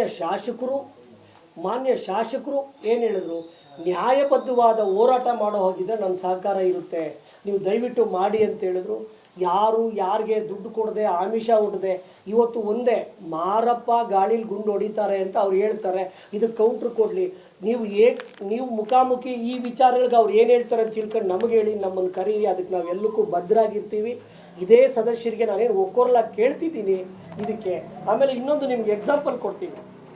ಕಳೆದ 2 ವರ್ಷದಿಂದ ಬಂದಿದ್ರು ಸರ್, ನೀವು ಎಲೆಕ್ಷನ್ ನಡೀಕೂಡದು ಅಂತ ಹೇಳಿ ಬಂದಿದ್ರ ಅವರು? ಇಲ್ಲ, ಮತ್ತೆ ಈಗ ಈಗ ಬಂದಿದ್ರ? ಹೌದು. ಇಲ್ಲಿ ನೆಕ್ಸ್ಟ್ ಯಾವಾಗೆಲ್ಲ ಸದಾ ನಾವು ಇದ್ದೀವಿ, ಸದಾ ಜಯಭಾರತಿ ವಿಚಾರದಲ್ಲಿ ಸದಾ ಇದ್ದೀವಿ. ಇವತ್ತು ಏನು ಮಾಡ್ತಾರೆ, ಲ್ಯಾಂಡ್ ವಿಚಾರದಲ್ಲಿ ಪಾರದರ್ಶಕತೆ ಇಲ್ಲ ಅಂತ 29C ಆದ ತಕ್ಷಣ ನವೆಂಬರಲ್ಲಿ ಅವ್ರು ಏನು ಮಾಡ್ತಾರೆ, 29Cಗೆ ಅನರ್ಹರಾಗಿ ಡಿಸ್ಕ್ವಾಲಿಫೈಡ್ ಆಗ್ತಾರೆ. ಇದು ಕಾರ್ಯಾಂಗ. ಆಮೇಲೆ ಇವರು ಅವಧಿ ಮುಗಿಯೋದಕ್ಕೆ ಮೊದಲು 6 ತಿಂಗಳೊಳಗಡೆ ಚುನಾವಣೆ ಮಾಡಬೇಕಾಗಿತ್ತು. ಡಿಸೆಂಬರ್ 1ಕ್ಕೆ ಅವಧಿ ಮುಗೀತಾ ಇದೆ. ಅಷ್ಟರೊಳಗಡೆ ಏನು ಮಾಡ್ತಾರೆ, ಸದಸ್ಯರಿಗೆ ತಪ್ಪು ಮಾಹಿತಿ ಕೊಟ್ಟು ಪೇಪರಲ್ಲಿ ನೋಟಿಫಿಕೇಶನ್ ಆಗಿ 1ನೇ ತಾರೀಕೆ 28ಕ್ಕೆ ಅನರ್ಹರಾಗ್ತಾರೆ, 29ಕ್ಕೆ ಕಾಪಿ ಸಿಗುತ್ತೆ, 29ರಲ್ಲಿ ಹಂಗೆ ಕೋರ್ಟಲ್ಲಿ ಹೋಗಿ ಸ್ಟೇ ತರ್ತಾರೆ, 30ಕ್ಕೆ ಕಾಪಿ ತಂದು ಏನು ಮಾಡ್ತಾರೆ ಅವರು, ಏಕಾಏಕಿ ಕ್ಯಾಲೆಂಡರ್ ಆಫ್ ಇವೆಂಟ್ಸ್ ಹಾಕ್ತಾರೆ. ಆ ಒಂದು ನಿಯಮ ದುರುಪಯೋಗ ಮಾಡ್ಕೊಂಡಿದ್ದಾರೆ ಅನ್ನೋದಕ್ಕೆ ನಾವು ಚುನಾವಣೆ ನಿಲ್ಲಿಸ್ಬೇಕಂತ ಹೋರಾಟ ಮಾಡಿದ್ದು. ಇದು ವಾಸ್ತವ ಸಂಗತಿ. ಅದು ಅವರೇ ಗೆಲ್ತಾರೆ. ಯಾಕೆ ಗೆಲ್ತಾರೆ ಅಂತ ಹೇಳಿದ್ರೆ ಹೇಳ್ತೀನಿ ಕೇಳಿ. ಇಲ್ಲಿ 2018 ಸೆಪ್ಟೆಂಬರ್ 15ನೇ ತಾರೀಕು ಸಂಜೆ ಚುನಾವಣೆ ಗೆದ್ದ ಮೇಲೆ ಆಂಜಿನಪ್ಪನವ್ರು ಏನು ಹೇಳ್ತಾರೆ ಅಂತ ಹೇಳಿದ್ರೆ, ಇಷ್ಟು ದಿವಸ ಕಾಂಗ್ರೆಸ್ ಅವ್ರಿಗೆ ಜನಾದೇಶ ಇತ್ತು, ಇವತ್ತು BJP ಅವ್ರಿಗೆ ಜನಾದೇಶ ಕೊಟ್ಟಿದ್ದಾರೆ ಅಂತೇಳಿ ಪಕ್ಷ ತಂದು ಅಲ್ಲಿ ಇಡ್ತಾರೆ. ಅದು ತಪ್ಪು ಮಾಹಿತಿ. ಇವತ್ತು ಇವರು ಸಹಕಾರಿ ರತ್ನ ಆಗಿರೋರು, ಪುರ್ಸೊತ್ತಿಲ್ಲದೆ ಇರೋರು ಆ ಸಂಸ್ಥೆಗೆ ಬರಬಾರ್ದು. ಇವತ್ತು ಇದೆ. ಅದಕ್ಕೆ ಯಾಕೆ ನಾವು ಚುನಾವಣೆ ವೇಳಾಪಟ್ಟಿ ನಮ್ಮ ಅಧಿಕಾರಿಗಳು ದುರುಪಯೋಗ ಮಾಡ್ಕೊಂಡು ತಪ್ಪಿತಸ್ಥರಾಗಿ ಕೋರ್ಟ್ಗೆ ಹೋಗ್ತೀವಿ. ಕೋರ್ಟಲ್ಲಿ ಏನು ತೀರ್ಮಾನ ಆಗ್ತದೆ, ಚುನಾವಣೆ ಅನ್ನೋದು ಮ್ಯಾಂಡೇಟ್ರಿ. ಏನೇ ಇದ್ರೂ ನೀವು ಮುಂಚಿತವಾಗಿ ಚಿಂತೆ ಮಾಡಬೇಕಾಗಿತ್ತು, ಚುನಾವಣೆ ನಡೀಲೇಬೇಕನ್ನೋ ಒಂದು ಉಚ್ಚ ನ್ಯಾಯಾಲಯದ ಆದೇಶ ಆಗ್ತದೆ. ಅದ್ರ ಪ್ರಕಾರ ಅವ್ರು ಆಗ್ತಾರೆ. ಹೆಂಗೆ ಆಗ್ತಾರೆ ಅವ್ರು ಚುನಾವಣೆ ಒಳಗಡೆ ಅಂದರೆ, ಕಾರ್ಯದರ್ಶಿ ಏನು ಮಾಡ್ತಾರೆ, 1951 ಮೈಸೂರು ಸೊಸೈಟಿ ಆಕ್ಟು ಗಣರಾಜ್ಯಕ್ಕೆ ಮೊದಲೇ ಇದು ಸಂಘ. ಸಾವುಕಾರ ಸರ್ಬಣ್ಣವರು ಚೀಫ್ ಪ್ರಮೋಟರ್ ಆಗಿದ್ದಾಗ ಅವತ್ತು ದಾನಿಗಳೆಲ್ಲ ಕೊಟ್ಟು ಆ ಒಂದು ಸಂಸ್ಥೆಗೆ 14-15 ಎಕರೆ ಆಸ್ತಿ ಕೊಟ್ಟು ಅವರು ರಾಜ್ಯ ಮಟ್ಟದಲ್ಲಿ ಒಳ್ಳೆಯ ಒಂದು ಸಂಸ್ಥೆನ ಸೃಷ್ಟಿ ಮಾಡಿರ್ತಾರೆ. ಹಂತವಾಗಿ ಆ ಒಂದು ಬೈಲಾನ ಮಾಡಿಫಿಕೇಷನ್ ಮಾಡ್ತಾ ನಾವು 64 ಅಂತ ಹೋದಾಗ ಶಾಲಾ ಮಕ್ಕಳೇ ಓದಿರೋರಲ್ಲಿ ಹಳೆ ವಿದ್ಯಾರ್ಥಿಗಳು ಮೆಂಬರ್ ಆಗಬೇಕು, ತಂದೆ ತಾಯಿಗಳು ಮೆಂಬರ್ ಆಗಬೇಕು ಅನ್ನೋ ಒಂದು ಉಲ್ಲೇಖ ನಮ್ಮ ಒಂದು ವೇಣುವರ ಮುಖೇನ ನಾಯಕತ್ವದಲ್ಲಿ ನಾವು ಮಾಡಿದಾಗ ಅದರ ಉಪಯೋಗನ ಅವ್ರು ಪಡೀತಿದ್ದಾರೆ. ಇವತ್ತು ಎಲ್ಲ ಶಾಲಾ ಮಕ್ಕಳ ಬಯೋಡಾಟಾ, ಅವ್ರ ಪೇರೆಂಟ್ಸು ಫೋನ್ ನಂಬರ್ಗಳು ಇವತ್ತು ಕಾರ್ಯದರ್ಶಿಯವರ ಅವ್ರ ಹತ್ರ ಜಮಾ ಇದ್ದಾವೆ. ಅವ್ರು ಯಾರಿಗೆ ಮಕ್ಕಳ ಭವಿಷ್ಯ ಇದೆ ಅಂತೇಳಿ ಕಾರ್ಯದರ್ಶಿಗೆ ಯಾರಿಗೆ ಹೇಳ್ತಾರೋ ಅವ್ರಿಗೆ ಓಟ್ ಹಾಕ್ತಾರೆ, ಅವ್ರು ಗೆಲ್ತಿದ್ದಾರೆ. ಅಲ್ಲಿ ಯಾರು ತಪ್ಪಿತಸ್ಥರು, ಯಾರು ಏನು ಮುಂದಕ್ಕೆ, ಇದನ್ನೆಲ್ಲ ನಾನು ಏನು ಹೇಳೋಕ್ಕೆ ಬಯಸಲ್ಲ. ಇವತ್ತು ನೀವು ಗಾಳಿಲಿ ನಾವು ಗುಂಡಾರಿಸ್ತೀವೋ ಇಲ್ಲ ನಮ್ಮ ಸರ್ಕಾರದಲ್ಲಿ ನಿಜಾಯಿತಿಯಿಂದ ನಾವು ಮಾಡ್ತೀವೋ ಅದನ್ನು ನೀವು ಪ್ರತ್ಯಕ್ಷವಾಗಿ ಮುಂದಿನ ಒಂದು ಪ್ರೆಸ್ ಮೀಟಲ್ಲಿ ಖಂಡಿತವಾಗಿ ಕೊಡ್ತೀವಿ. ಕಾರ್ಯದರ್ಶಿ ಮೇಲೆ ಸಾಕಷ್ಟು ಆರೋಪ ಮಾಡ್ತಾ ಇದ್ದೀವಿ ಸರ್. ಕಳೆದ 5-6 ವರ್ಷಗಳಿಂದ ಮಾಡ್ತಾ ಇದ್ರೆ ಇರುವುದು ಏನು ಮಾಡಕ್ ಸಾಧ್ಯನೇ ಆಗಲಿಲ್ಲ. ಹೌದು, ಲೋಪದೋಷ ನಮ್ಮಲ್ಲಿ ಲೋಪದೋ ಇಲ್ಲ, ಸಾಕ್ಷಿಗಳಿಲ್ವಾ ಇಲ್ಲ ಏನು ಅಂತ ಇಲ್ಲ. ಈಗ ಸಂಬಂಧಪಟ್ಟ ಕರೆಕ್ಟ್, ನೀವು ಕೇಳ್ತಿರೋದು ಕರೆಕ್ಟು. ನಮ್ಮ ಹತ್ರ ಸಂಬಂಧಪಟ್ಟ ದಾಖಲಾತಿಗಳನ್ನು ಇವತ್ತು ಬಹಿರಂಗ ಮಾಡಿದ್ದೀವಿ. ಬಹಿರಂಗ ಮಾಡೋ ಹೊತ್ತಿಗೆ ಇದನ್ನು ಇವತ್ತು ಜನರಲ್ ಬಾಡಿ ಮೆನ್ಷನ್ ಮಾಡಿದ್ದಾರೆ ಅಂತ ನಾನು ಉಲ್ಲೇಖ ಹೇಳ್ತೀನಿ. ಇದಕ್ಕೆ ಸತ್ಯ. ಆಮೇಲೆ ಇನ್ನೊಂದು ಹೇಳ್ತೀನಿ, ನಾನು ಆರೋಪ ಯಾಕೆ ಅಂತ. ಇಲ್ಲಿವರೆಗೂ 2019, 19/12/2021 ನೀವು ಇದಕ್ಕೆ ಹೇಳ್ತೀರಾ, ಇದನ್ನು ನಾನು ಜೆರಾಕ್ಸ್ ಮಾಡಲಿಲ್ಲ, ನೀವು ಓದಿ ಇದನ್ನು ನೋಡಿ. ಈ ಜನರಲ್ ಬಾಡಿ ಒಳಗಡೆ ಎಲ್ಲ ಒಂದು ಏನಾಗ್ತದೆ, 5 ಜನರಲ್ ಬಾಡಿಲಿ 2 ಜನರಲ್ ಬಾಡಿ ಅಥವಾ 3ಕ್ಕಿತ್ತು ಲಾಸ್ಟ್ ಇಯರ್, 2ಕ್ಕೆ ಬಂದಿದೆ. ಸಹಿ ಹಾಕಿಲ್ಲ ಅಂದರೆ ಅವ್ರನ್ನ ವೋಟಿಂಗ್ ಪವರ್ ಇಲ್ಲ, ಸ್ಲೀಪಿಂಗ್ ಮೆಂಬರ್ಸು ಅಂತ ಹೇಳ್ತಾರೆ. ಅದರಿಂದ ನಾನು ವೇಣುವರು ಸಹಿ ಹಾಕಿ ಬಂದ್ವಿ. ನಮ್ಮನ್ನು ಆ ಸಭೆ ಒಳಗಡೆ ನಮ್ಗೆ ಅರಿವೇ ಇಲ್ಲ. ಆ ಸಭೆ ಒಳಗಡೆ ಅವ್ರು ಬರ್ಕೊಂಡು ಇವತ್ತು ಕೇಸ್ ನಡೀತಾ ಇದೆ. ಇವತ್ತು ಕೋರ್ಟಲ್ಲಿ ಇದ್ದೀವಿ ನಾವು. ನಮ್ಮನ್ನು ಡಿಸ್ಕ್ವಾಲಿಫೈಡ್ ಮಾಡ್ತಾರೆ. ಏನಂತ ಮಾಡ್ತಾರೆ ನೋಡಿ, ಅವ್ರು ಏನು ಬೇಕಾದರೂ ಬರ್ಕೊಳ್ಳೋದಕ್ಕೆ ಈ ಪ್ರತಿನೇ ಸಾಕ್ಷಿ. ಇದು ದೃಢೀಕೃತ ಪ್ರತಿ, ನಾನು ಮಾಡಿರೋದಲ್ಲ ಕ್ರಿಯೇಟು. ಕಾರ್ಯದರ್ಶಿ ಸಹಿ ಹಾಕಿದ್ದಾನೆ, ಕೋರ್ಟ್ಗೆ ಸಂಬಂಧಪಟ್ಟಂಗೆ ಈ ಕಾಪಿ ಕೊಟ್ಟಿದ್ದಾನೆ. ಸಂಘದ ಸದಸ್ಯರಿಂದ ಬಂದ ಸಲಹೆ ಸೂಚನೆಗಳ ಪರಿಶೀಲನೆ ಅಂತಾರೆ. ವಿಷಯವನ್ನು ಸಭೆಯಲ್ಲಿ ಮಂಡಿಸಲಾಯಿತು. ವಿಷಯಕ್ಕೆ ಸಂಬಂಧಿಸಿದಂತೆ ಸಂಘದ ಸದಸ್ಯರಾದ ಆರ್ ಮುನ್ಸಾಮರೆಡ್ಡಿ ಇಚ್ಚಂಗೂರು ಮಾಜಿ ಅಧ್ಯಕ್ಷರು, ಶ್ರೀ ಬಿ ಆನಂದ್ ಬಿದಿರುಗುಪ್ಪೆ, ಶ್ರೀ ಎನ್ ಮಂಜುನಾಥ್ ರೆಡ್ಡಿ ಬಳ್ಳೂರು, ಇನ್ನೂ ಅನೇಕ ಸದಸ್ಯರು ಕಳೆದ 2 ವರ್ಷಗಳಿಂದ ಸಂಘದ ವಿರುದ್ಧ ನಡೆಯುತ್ತಿರುವ ಅಪಪ್ರಚಾರ, ಸುಳ್ಳು ಆರೋಪ, ಮಾಧ್ಯಮಗಳಲ್ಲಿ, ಸಾಮಾಜಿಕ ಜಾಲತಾಣಗಳಲ್ಲಿ, ದಿನಪತ್ರಿಕೆಗಳಲ್ಲಿ, ಕರಪತ್ರಗಳು, ಸಂಘದ ಕಾರ್ಯಚಟುವಟಿಕೆಗಳ ಬಗ್ಗೆ ಸುಳ್ಳು ವದಂತಿಗಳನ್ನು ನೀಡಿದ್ದಾರೆ ಅಂತ ಹೇಳ್ಬಿಟ್ಟು ಸಂಘದ ಅಧ್ಯಕ್ಷರು ಸಭೆಗೆ ಮಾಹಿತಿ ಕೊಡ್ತಾರಂತೆ.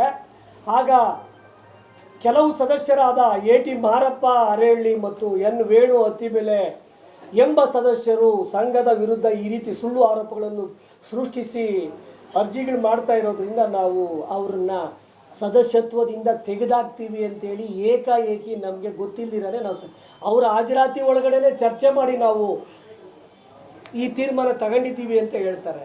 ಇದನ್ನು ನಾನು ತಗೊಂಡು ಆಗಲೇ 1.5 ತಿಂಗಳಾಯಿತು. ಈಗ ನಮಗೆ ಆವತ್ತಿಂದ ಇವತ್ತವರೆಗೂ ಕೋರ್ಟಲ್ಲಿ ಸ್ಟೇ ತಗೊಂಡಿದ್ದೀವಿ, ಸಕ್ಷಮ ಪ್ರಾಧಿಕಾರದಲ್ಲಿ ಸ್ಟೇ ತಗೊಂಡು ನಾವು ಸದಸ್ಯತ್ವ ಉಳಿಸ್ಕೊಂಡಿದ್ದೀವಿ. ಇದಕ್ಕೂ ಇದೊಂದು ನಿದರ್ಶನ. ಇದು ಯಾವುದೂ ಅಲ್ಲ, ಸತ್ಯಾಂಶ ಮುಂದೆ ಗೊತ್ತಾಗುತ್ತೆ. ಸತ್ಯ ಗೊತ್ತಾಗೋದೇ ಲೇಟ್ ಆಗುತ್ತೆ. ಇದು ಯಾವುದು ಏನೂ ಅಲ್ಲ. ಈ ತರಹ ಅವರು ಜನರಲ್ ಬಾಡಿ ಒಳಗಡೆ ಸದಸ್ಯರು ಇದ್ರ ಗಮನಕ್ಕೂ ಬರಬೇಕು. ಜನರಲ್ ಬಾಡಿ ಒಳಗಡೆ ನಾನು ಒಂದು ಕೇಳೋ ಹೊತ್ತಿಗೆ ಅವರು ಎಲ್ಲ ಮಾರಪ್ಪರೇ ಕೇಳ್ತಾನೆ, ಬೇರೆಯವ್ರು ಕೇಳಬೇಕು ಅಂತಾರೆ. ನೋಡಿ, ಈ ಥರ ನಮ್ಗೆ ಗೊತ್ತಿಲ್ಲ, ಈ ಥರ ಬರ್ಕೊಂಡು ನಮ್ಮನ್ನು ಸಂಕಷ್ಟಕ್ಕೆ ಸಿಲುಕಿ ಇವತ್ತು ನಾವು ಕೋರ್ಟ್ ಕಟೆಗಳಲ್ಲಿ ಕೈ ಕಟ್ಟಿ ನಿಂತ್ಕೊಂಡು ನಮ್ಮ ಸದಸ್ಯತ್ವವನ್ನು ರದ್ದು ಮಾಡಿ ಇವತ್ತು ಅವ್ರ ಉದ್ದೇಶ ಏನು? ಆಂಜನಪ್ಪನವ್ರ ಅಧ್ಯಕ್ಷರು ಮೊನ್ನೆ 2ನೇ ತಾರೀಕು ಚರ್ಚೆ ಮಾಡಿದಾಗ ನಮ್ಮನ್ನು ಯಾರು ಕಿತ್ತಾಕಿದ್ರಿ ಅಂತ ಕೇಳಿದ್ರು ವೇಣುವರು. ಅವ್ರ ಬಾಯಿಂದ ಕೇಳಿ, ನನಗೆ ಗೊತ್ತಿಲ್ಲ, ನಾನು ಕಿತ್ತಾಕಿಲ್ಲ ಅಂತ ಹೇಳ್ತಾರೆ ಕಾರ್ಯದರ್ಶಿ. ಅದಕ್ಕೆ ನೀವೇನು ಹೇಳ್ತೀರಾ? ಅವರು ನೇರವಾಗಿ ತಂದು ಕೂರಿಸ್ಬಿಡಿ. ಅವ್ರ ಪ್ರಶ್ನೆ ಕೇಳಿ ನಾವು ಉತ್ತರ ಹೇಳ್ತೀವಿ, ಇಲ್ಲ ನಾವು ಪ್ರಶ್ನೆ ಕೇಳಿ ಅವ್ರು ಉತ್ತರ ಕೊಡಲಿ, ನಾವು ಕೇಳ್ತೀವಿ ಅವ್ರು ಉತ್ತರ ಕೊಡಲಿ. ಇದು ವಾಸ್ತವ ಸಂಗತಿ, ನೈಜ ಸಂಗತಿ, ನೊಂದ ಸದಸ್ಯರ. ಆದರೆ ಒಂದಂತೂ ಮಾರಪ್ಪನವ್ರ ಮೇಲೆ ತುಂಬ ಕಣ್ಣಿದೆ. ವಿಚಾರ ಪೂರ್ತಿ ಮಾರಪ್ಪನವ್ರಿಗೆ ಗೊತ್ತಿದೆ. ಮಾರಪ್ಪನವ್ರ ಫೈಲಿಂದ ಓಡಾಡ್ತಿದ್ದಾರೆ, ಪ್ರತಿಯೊಂದನ್ನು ಬಿಡ್ತಿಲ್ಲ. ಅದರಿಂದ ಮಾರಪ್ಪನವ್ರಿಗೆ ಮಾರಕವಾಗೋ ರೀತಿ ವೈಯಕ್ತಿಕವಾಗಿ ಮಾನಸಿಕವಾಗಿ ಎಲ್ಲ ರೀತಿಯಲ್ಲೂ ತೊಂದರೆ ಕೊಡ್ತಾ ಬರ್ತಾ ಇದ್ರು ನ್ಯಾಯ ದೇವತೆ ನ್ಯಾಯ ನಮಗೆ ಕೊಡುತ್ತೆ. ಈ ತನಿಖಾ ತಂಡ ಬಂದಿರೋರು ವರದಿ ಕೊಡ್ತಾರೆ. ಮುಂದಿನ ದಿನಗಳಲ್ಲಿ ನಿಮ್ಮನ್ನು ಕರೆಸ್ತೀವಿ. ಈ ಥರ ಅವ್ಯವಹಾರಗಳಾಗ್ದಂಗೆ ಆ ಸಂಸ್ಥೆನ ಒಂದು ಭದ್ರಪಡಿಸಬೇಕು. ಅದು ಶಾಶ್ವತ. ನಾನು ಮೊನ್ನೆ ತನಿಖೆಯಲ್ಲಿ ಹೇಳಿದೆ, ನಾವು ಶಾಶ್ವತ ಅಲ್ಲ, ನೀವು ಶಾಶ್ವತ ಅಲ್ಲ, ಸಂಸ್ಥೆ ಶಾಶ್ವತ. ಈ ಗಡಿ ಭಾಗದಲ್ಲಿರೋ ಸಂಸ್ಥೆಯನ್ನು ಉಳಿಸಬೇಕು ಅನ್ನೋ ಒಂದು ಧ್ಯೇಯ ತೊಟ್ಟಿದ್ದೀವಿ. ಇದೇ ನಮ್ಮ ತೀರ್ಮಾನ. ಇಲ್ಲ, ನಮಗೇನು ಗೊತ್ತಿಲ್ಲ. ಮುಂದಿನ ಒಂದು ಈಗ ನಾನೇನೂ ಆಶ್ವಾಸನೆ ಕೊಡಲ್ಲ ನಿಮಗೆ ಮೀಡಿಯಾಗಳಲ್ಲಿ. ಈಗ ನನಗೆ ಸಕ್ಷಮ ಪ್ರಾಧಿಕಾರದಿಂದ ನಾವು ತನಿಖೆಗೆ ಒಳಪಡಿಸಿರೋ ವಿಚಾರನ ಜನರಲ್ ಬಾಡಿಲಿಟ್ಟು ಚರ್ಚೆಗೆ ತಗೊಂಡಿದ್ದಾರೆ. ಯಾಕೆ? ಇಷ್ಟೇ. 2019-20 ಆಯಾ ವರ್ಷ ಯಾಕೆ ಅದನ್ನು ಚರ್ಚೆಗೆ ತಗೊಂಡಿಲ್ಲ? ಯಾಕೆ ವಸೂಲಿ ಮಾಡಿಲ್ಲ? ಯಾಕೆ ಮನ್ನಾ ಮಾಡಿಲ್ಲ? ಇದನ್ನು ಯಾಕೆ ಸದಸ್ಯರಿಗೆ ದಾರಿ ತಪ್ಪಿಸ್ತೀರಾ? ಪೋಷಕರು ಕಷ್ಟಪಟ್ಟು ಕಟ್ಟಿರೋ ಹಣ ಯಾಕೆ ಇಲ್ಲ ಅಂತೀರಾ? ವ್ಯಾನ್ ಫ್ರೀಯಾಗಿ ಓಡಾಡುತ್ತಾ? ಇಲ್ಲ ಪೋಷಕರು ಬಿಟ್ಟಿಯಾಗಿ ಸ್ಕೂಲ್ಗೆ ಮಕ್ಕಳನ್ನ ಕಳಿಸ್ತಿದ್ದಾರಾ? ಯಾಕೆ ಇದೆಲ್ಲ ಮಾಡ್ತಿದ್ದೀರಾ? ಇಷ್ಟೇ. ಸದಸ್ಯರಿಗೆ ಇದು ಗಮನ ತರಬೇಕು ಅಂತ ತಮ್ಮಲ್ಲಿ ವಿನಂತಿಯಾಗಿ ಕೇಳ್ಕೊಳ್ತಿರೋದು. ಬೇರೆ ವಿಚಾರಗಳು ತಪ್ಪಿತಸ್ತ್ರ, ತಪ್ಪ, ಸರಿನಾ? ಮುಂದಿನ ದಿನಗಳಲ್ಲಿ ಅವ್ರು ಏನೇ ಬಲಾಢ್ಯರಾಗಿರ್ಬೋದು, ಅವ್ರು ಏನೇ ಹೇಳ್ಬೋದು, ನೀವು ಮುಖಾಮುಖಿ ನಾವು ಕೂತ್ಕೋತೀವಿ. ಅದಕ್ಕೆ ಸಮಂಜಸವಾದ ಸಾಕ್ಷ್ಯಾಧಾರಗಳ ಸಮೇತ, ಪತ್ರದ ಸಮೇತ ನಾವು ಇರ್ತೀವಿ. ನಾವು ಕಾಂಗ್ರೆಸ್ಸವರು, ನಾವು BJP ಅನ್ನೋ ಭಾವನೆ ನಮ್ಮಲ್ಲಿಲ್ಲ. ನಮ್ಮದು ಶಾಲೆ. ನಮ್ಮ ಜಯಭಾರತಿ ಶಾಲೆಯ ಕಾರ್ಯದರ್ಶಿ ಅವರು ಒಬ್ಬ ದಿನಗೂಲಿ ನೌಕರ ಅಂದರೆ ಅವನೇನು ಪರ್ಮನೆಂಟು ಯಾವುದೂ ಇಲ್ಲ ಅವನಿಗೆ. ಅವನು ಇವತ್ತು ಒಬ್ಬ ಪ್ರಿನ್ಸಿಪಾಲ್ ಏನಿದ್ದಾರೆ ಅವ್ರಿಗಿನ ಹೆಚ್ಚಿನ ಪವರ್ಫುಲ್. ಅವನು ಒಬ್ಬ ಟೀಚರ್ಸ್ ಇರ್ಬೋದು, ಆ ಹೆಡ್ ಮಾಸ್ಟರ್ ಇರ್ಬೋದು, ಆ ಶಾಲೆ ಕಾಲೇಜಿನ ಪ್ರಿನ್ಸಿಪಾಲ್ ಇರ್ಬೋದು, ಎಲ್ಲರೂ ಇವನ ಮಾತು ಕೇಳಬೇಕು. ಇವನ ಮಾತು ಏನಾರ ಕೇಳಲಿಲ್ಲ ಅಂತಂದರೆ ಅಂಥವ್ರಿಗೆ ಕಿರುಕುಳ ಕೊಡ್ತಾನೆ, ಅವರು ಬಿಟ್ಟು ಹೋಗೋಂಗೆ ಮಾಡ್ತಾನೆ, ಇಲ್ಲ ಅವ್ರಿಗೆ ಏನಾದರೂ ಒಂದು ತೊಂದರೆ ಕೊಡ್ತಾ ಇರ್ತಾನೆ. ಅವನೀಗ ಅವನ ಮಾತು ಕೇಳಿಕೊಂಡು ಅವನು ಮಾಡೋ ಅವ್ಯವಹಾರಗಳಲ್ಲಿ ಯಾರು ಸಪೋರ್ಟ್ ಮಾಡ್ತಾರೆ ಅಂಥವರು ಆ ಶಾಲೆಯಲ್ಲಿ ಒಂದು ರೀತಿಯಲ್ಲಿ ಬೆಳ್ಕೊಂಡು ಹೋಗ್ತಾ ಇರ್ತಾರೆ. ಏನು ಟೀಚರ್ಸ್ ಇರ್ಬೋದು, ಸ್ಟಾಫ್ ಇರ್ಬೋದು, ಯಾರೇ ಆಗಿರಲಿ. ಈ ಒಂದು ಶಾಲೆಯ ಆಡಳಿತ ಮಂಡಳಿ ಏನಿದೆ ಅವ್ರಿಗೆ ಸಹಕಾರ ಇಲಾಖೆ ಅಂದರೆ ಏನಂತ ಯಾರಿಗೂ ಗೊತ್ತಿಲ್ಲ. ಅವನು ಯಾರಿಗೂ ತೋರಿಸೋದು ಇಲ್ಲ. ಯಾಕಂದರೆ ಈ ಆ ಇಲಾಖೆ, ಸಹಕಾರ ಇಲಾಖೆ ನಿಯಮಗಳೇನ ಅವ್ರಿಗೆ ಗೊತ್ತಾಗ್ಬಿಟ್ರೆ ಅವರೇ ಪ್ರಶ್ನೆ ಮಾಡ್ತಾರೆ. ಆದ್ದರಿಂದ ಅವನೇನು ಹೇಳ್ತಾನೆ ಅದಕ್ಕೆಲ್ಲ ಸರಿ ಅಷ್ಟೇ. ಏನು ಈ ಆಡಳಿತ ಮಂಡಳಿಯವ್ರು ಏನು ಮಾಡ್ತಾ ಇದ್ದಾರೆ ಅಂದರೆ ಅವನೇನು ಹೇಳ್ತಾನೆ ಅದರಲ್ಲಿ ಒಬ್ಬ ಇದ್ದಾನೆ, ಸೋಮಶೇಖರ್ ಅಂತ ಒಬ್ಬ ಕಾರ್ಯದರ್ಶಿ. ಆತ ಮೊದಲಿಂದನೂ ಈ ಶಾಲೆ ಬಗ್ಗೆ ವಿಶೇಷವಾದ ಕಾಳಜಿ ಇಟ್ಕೊಂಡಿರ್ತಕ್ಕಂಥ ಒಬ್ಬ ವ್ಯಕ್ತಿ. ಆತ ಏನಾದರೂ ಪ್ರಶ್ನೆಗಳು ಮಾಡಿದ್ರೆ ಆತ ಈಗ ಖಜಾಂಚಿ. ಆತನಿಗೆ ಕಿರುಕುಳ ಕೊಡೋದು ಪ್ರತಿಯೊಂದು. ಮನೆ ನೋಡಿ ಒಂದು ಎನ್ಕ್ವೈರಿ ನಡೀತು. ಆ ಎನ್ಕ್ವೈರಿನಲ್ಲಿ ಆತನ ಕರೆಸಲೇ ಇಲ್ಲ, ಯಾರೋ ಸೋಮಶೇಖರ್ ಅನ್ನೋನು. ಅದೇ ರೀತಿ ಕಳೆದ ಬಾರಿ ಇನ್ನೊಬ್ಬ ಸೋಮಶೇಖರ್ ಅಂತಿದ್ರು, ಆತನು ಪ್ರೆಸಿಡೆಂಟ್ ಆಗಿದ್ದ. ಆತನಿಗೂ ಅಷ್ಟೇ, ಆತನ ಪ್ರೆಸಿಡೆಂಟ್ ಆಗಿದ್ದೆ. ಇದನ್ನ 6 ತಿಂಗಳು ಸ್ಕೂಲ್ ಕಡೆನೇ ಬಂದೇ ಇಲ್ಲ ಈ ಕಾರ್ಯದರ್ಶಿ. ಇವನ ಅವ್ಯವಹಾರಗಳ ಯಾರು ಕಂಡುಹಿಡಿತಾರೋ ಅವ್ರನ್ನ ಆ ಶಾಲೆಯಿಂದ ಡೈರೆಕ್ಟರ್ಶಿಪ್ಪಿಂದಾಗಲಿ ಏನು ಯಾವುದೇ ಒಂದು ಅವ್ರಿಗೆ ಪೋಸ್ಟ್ ಇರುತ್ತಲ್ಲ ಆ ಪೋಸ್ಟಿಂದ ಕಿತ್ತಾಕಿ ಅವ್ರನ್ನ ಕಳಿಸ್ಬಿಡ್ಬೇಕು. ಅವ್ರಿಗೆ ಯಾರು ವಿರುದ್ಧವಾಗಿ ಹೇಳಬಾರ್ದು. ಯಾಕಂತಂದರೆ ಅವನು ಈ ಕಳ್ಳ ಓಟ್ಗಳು ಮಾಡಿಟ್ಕೊಂಡಿದ್ದಾನೆ, ನೆಕ್ಸ್ಟ್ ಟೈಮ್ ನಿಮ್ಮನ್ನು ಗೆಲ್ಸಲ್ಲ ಅಂತ ಬ್ಲ್ಯಾಕ್ ಮೇಲ್ ಮಾಡ್ತಾನೆ. ಆ ಕಾರಣದಿಂದ ಯಾರೂ ಅವನು ವಿರುದ್ಧವಾಗಿ ಯಾರೂ ಮಾತಾಡಲ್ಲ. ಈವನ್ ನನ್ನ ಪ್ರಕಾರ ಯಾವುದೇ ಅಲ್ಲಿರ್ತಕ್ಕಂಥ ಯಾವ ಅಧ್ಯಕ್ಷ ಇರ್ಬೋದು, ಖಜಾಂಚಿಗಳಿರ್ಬೋದು, ಸದಸ್ಯರಿರ್ಬೋದು, ಉಪಾಧ್ಯಕ್ಷರಿರ್ಬೋದು, ಯಾರೂ ಅವನ ವಿರುದ್ಧ ಮಾತಾಡೋಂಗೇ ಇಲ್ಲ. ಅವನೇನು ಹೇಳ್ತಾನೋ ಅದು ಸರಿ ಅನ್ನಬೇಕು. ಈಗ ನಮ್ಮ ಆರೋಪ ಮುಖ್ಯವಾಗಿ ಈಗ ಮಾರಪ್ಪನವ್ರು ಹೇಳಿದ್ರು 2016-17ರಲ್ಲಿ ಏನು ಪ್ರೈವೇಟ್ ಆಂಗ್ಲ ಮಾಧ್ಯಮ ಸ್ಟಾರ್ಟ್ ಮಾಡ್ತಾರೆ. ಸ್ಟಾರ್ಟ್ ಮಾಡಿದಾಗ ಆಂಗ್ಲ ಮಾಧ್ಯಮನ ಸ್ಟಾರ್ಟ್ ಮಾಡಿದಾಗ ಈಗ 2016-17 ಆಡಿಟ್ ಮಾಡ್ತಾರೆ. ಆಡಿಟ್ ಮಾಡಿದಾಗ ಆ ವರ್ಷದ್ದು ಏನು ಲೆಕ್ಕಾಚಾರ ಇದೆ ಅದೆಲ್ಲ ಕ್ಲಿಯರ್ ಅಂತ ಅರ್ಥ. ಈಗ ನಾವು ಆಡಿಟ್ ಅಂದರೆ ಏನು ಅದರ ಅರ್ಥ? ಆ ವರ್ಷದ್ದು 2016-17 ಪ್ರಾರಂಭ ಆಗ್ತದೆ. ಈಗ 24-25 ಹೆಚ್ಚು ಕಮ್ಮಿ 8 ವರ್ಷ ಆಯಿತು, 9 ವರ್ಷ ಆಯಿತು. ಈಗ ನಮ್ಮ ಒಂದು ಆರೋಪ ನಮ್ಮ ಲೆಕ್ಕ ನಾವು ನೋಡ್ದಂಗೆ 2,30,00,000 ರೂಪಾಯಿವರೆಗೂ ನಮ್ಮ ಒಂದು ಕಣ್ಣಿಗೆ ಕಾಣಿಸ್ತಾ ಇದೆ. ಅದರಲ್ಲಿ ಈಗ ಇವರು ಅದನ್ನೆಲ್ಲ ಈಗ ತಪ್ಪುದಾರಿಗೆ ಏನು ಈ ಒಂದು ರಿಪೋರ್ಟ್ಗಳು ಮಾಡ್ತಾರಲ್ಲ, ಈಗ ಅದನ್ನೆಲ್ಲ ಸೃಷ್ಟಿ ಮಾಡ್ತಾ ಇದ್ದಾರೆ. ಅದಕ್ಕೆ ಈಗ ನಾವು ಅದನ್ನು ಎಚ್ಚೆತ್ಕೊಂಡಿದ್ದೀವಿ. ಇವ್ರು ಏನೇನು ಮಾಡ್ತಾ ಇದ್ದಾರೆ, ಈಗ ನೀವು ಹೋಗಿ ಅಲ್ಲಿ ಏನು ಕಳ್ಳಾಟಗಳಿದೆ ನಿಮಗೆ ಗೊತ್ತಾಗ್ತದೆ ಏನು ಆ ಶಾಲೆಗೆ ಹೋದಾಗ, ಅರ್ಥ ಆಯ್ತಾ? ಅದನ್ನು ಇವಾಗ ನಾವು ನೇರವಾಗಿ ಹೇಳ್ತಾ ಇದ್ದೀವಿ. ಆ ವರ್ಷದ್ದು ಇವಾಗ 2016-17 ಅಂದರೆ ಆ ವರ್ಷದ ಆಡಿಟ್ ಆದಮೇಲೆ ಮುಗಿದೋಯ್ತದು.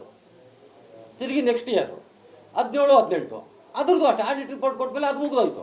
ಈಗ ಈ ನಮ್ಮ ಜನರಲ್ ಬಾಡಿನಲ್ಲಿ ಏನಿಟ್ಟಿದ್ದಾರೆ ಅಂತಂದರೆ 89,90,000 ಚಿಲ್ಲರೆ ದುಡ್ಡನ್ನು ಈಗ ಅಲ್ಲಿ ಜನರಲ್ ಬಾಡಿನಲ್ಲಿ ನಮ್ಮ ಫೀಸ್ ವಸೂಲಿ ಆಗಿಲ್ಲ ಅಂತ ಮನ್ನಾ ಮಾಡಿಬಿಡೋದು. ಇವ್ನು ತಿಂದಿರೋ ದುಡ್ಡನ್ನ, ನಮ್ಮ ಆರೋಪ ಇವನು ತಿಂದಿದ್ದಾನೆ, ಅದನ್ನ ಇವಾಗ ಅದನ್ನು ಮನ್ನಾ ಮಾಡಿಬಿಡೋದು. ಎಷ್ಟು ವರ್ಷದ್ದು ಇವನು ತೋರಿಸಿದಾನೆ ಅಂದರೆ 2019ರಿಂದ ತೋರಿಸಿದ್ದಾನೆ. 19, 20, 20, 21, 21, 22, 23, 24, 24, 25 7 ವರ್ಷದ್ದು ದುಡ್ಡು ಇಲ್ಲ. ಯಾವ ವರ್ಷದ್ದು ಇಲ್ಲ. 16-17ರಿಂದನೂ ತೋರಿಸಲೇ ಇಲ್ಲ. ಆರೋಪ ಮಾಡಿದ್ಮೇಲೆ ಆ ವರ್ಷದ್ದು ಆಡಿಟ್ ತೋರಿಸಿದ ಮೇಲೆ ಮುಗಿದೋಯ್ತು. ತಿರ್ಗಿ ಅದನ್ನ ಯಾರೇನು ಮಾಡಂಗಿಲ್ಲ, ಬಾಕಿಲೇ ಉಳಿದಿದೆ. ಬಾಕಿ ಈಗ ಇಷ್ಟು ಬಾಕಿ ಅಂತ ತೋರಿಸಿರ್ತಾರೆ. ಆ ಬಾಕಿನ ವಸೂಲಿ ಮಾಡ್ಬೇಕಲ್ವಾ? ವಸೂಲಿ ಮಾಡಬೇಕು ಯಾರೇ ಆಗಲಿ. ಈಗ ನಾವು 1ನೇ ಕ್ಲಾಸಲ್ಲಿ ನಾನು ದುಡ್ಡು ಕಟ್ಟಲಿಲ್ಲಪ್ಪ, 2ನೇ ಕ್ಲಾಸಲ್ಲಿ ಅಕಸ್ಮಾತ್ ಕಟ್ಟಲಿಲ್ಲ ಅಂದರೆ ಬಿಡ್ತೀರಾ? ಯಾವ ಸ್ಕೂಲಲ್ಲಿ ಬಿಡ್ತಾರೆ? ವಸೂಲಿ ಮಾಡ್ತಾರಲ್ವಾ? 2ನೇ ಕ್ಲಾಸ್ಗೆ ಹೋದ್ಮೇಲೆ ವಸೂಲಿ ಮಾಡ್ತಾರೆ. ಇದನ್ನ ಏನು ಮಾಡ್ತಾ ಇದ್ದಾನೆ, 70 ಮನೆ ಎನ್ಕ್ವೈರಿನಲ್ಲಿ 75 ವರ್ಷ, ಇವ್ನು ಬಂದಿರೋದು ಒಂದು 35 ವರ್ಷ ಆಗಿದೆ. 75 ವರ್ಷದಿಂದ ನಾವು ಲೆಕ್ಕನೇ ಹಾಕಲಿಲ್ಲ ಅಂತಾನೆ. ಮತ್ತು ಏನಕ್ಕೆ ನೀನು ಸೆಕ್ರೆಟ್ರಿ ಯಾವ ವರ್ಷದ ಅದು ಲೆಕ್ಕ ಕೊಡಲಿಲ್ಲ ಅಂದಮೇಲೆ ನೀನು ಇಷ್ಟವಾಗಿ ಮಾಡೋದು? ನಿಮ್ಮ ಅಪ್ಪಂದ ಸ್ಕೂಲು ಪ್ರೈವೇಟ್ ಸ್ಕೂಲ ಇದು, ನಿನ್ನ ಕಟ್ಟಿರೋ ಸ್ಕೂಲ ಇದು? ನೀನು ಪ್ರೈವೇಟ್ ಸ್ಕೂಲ್ ಆದರೆ ನೀನೇನ ಮಾಡ್ಕೊಪ್ಪ.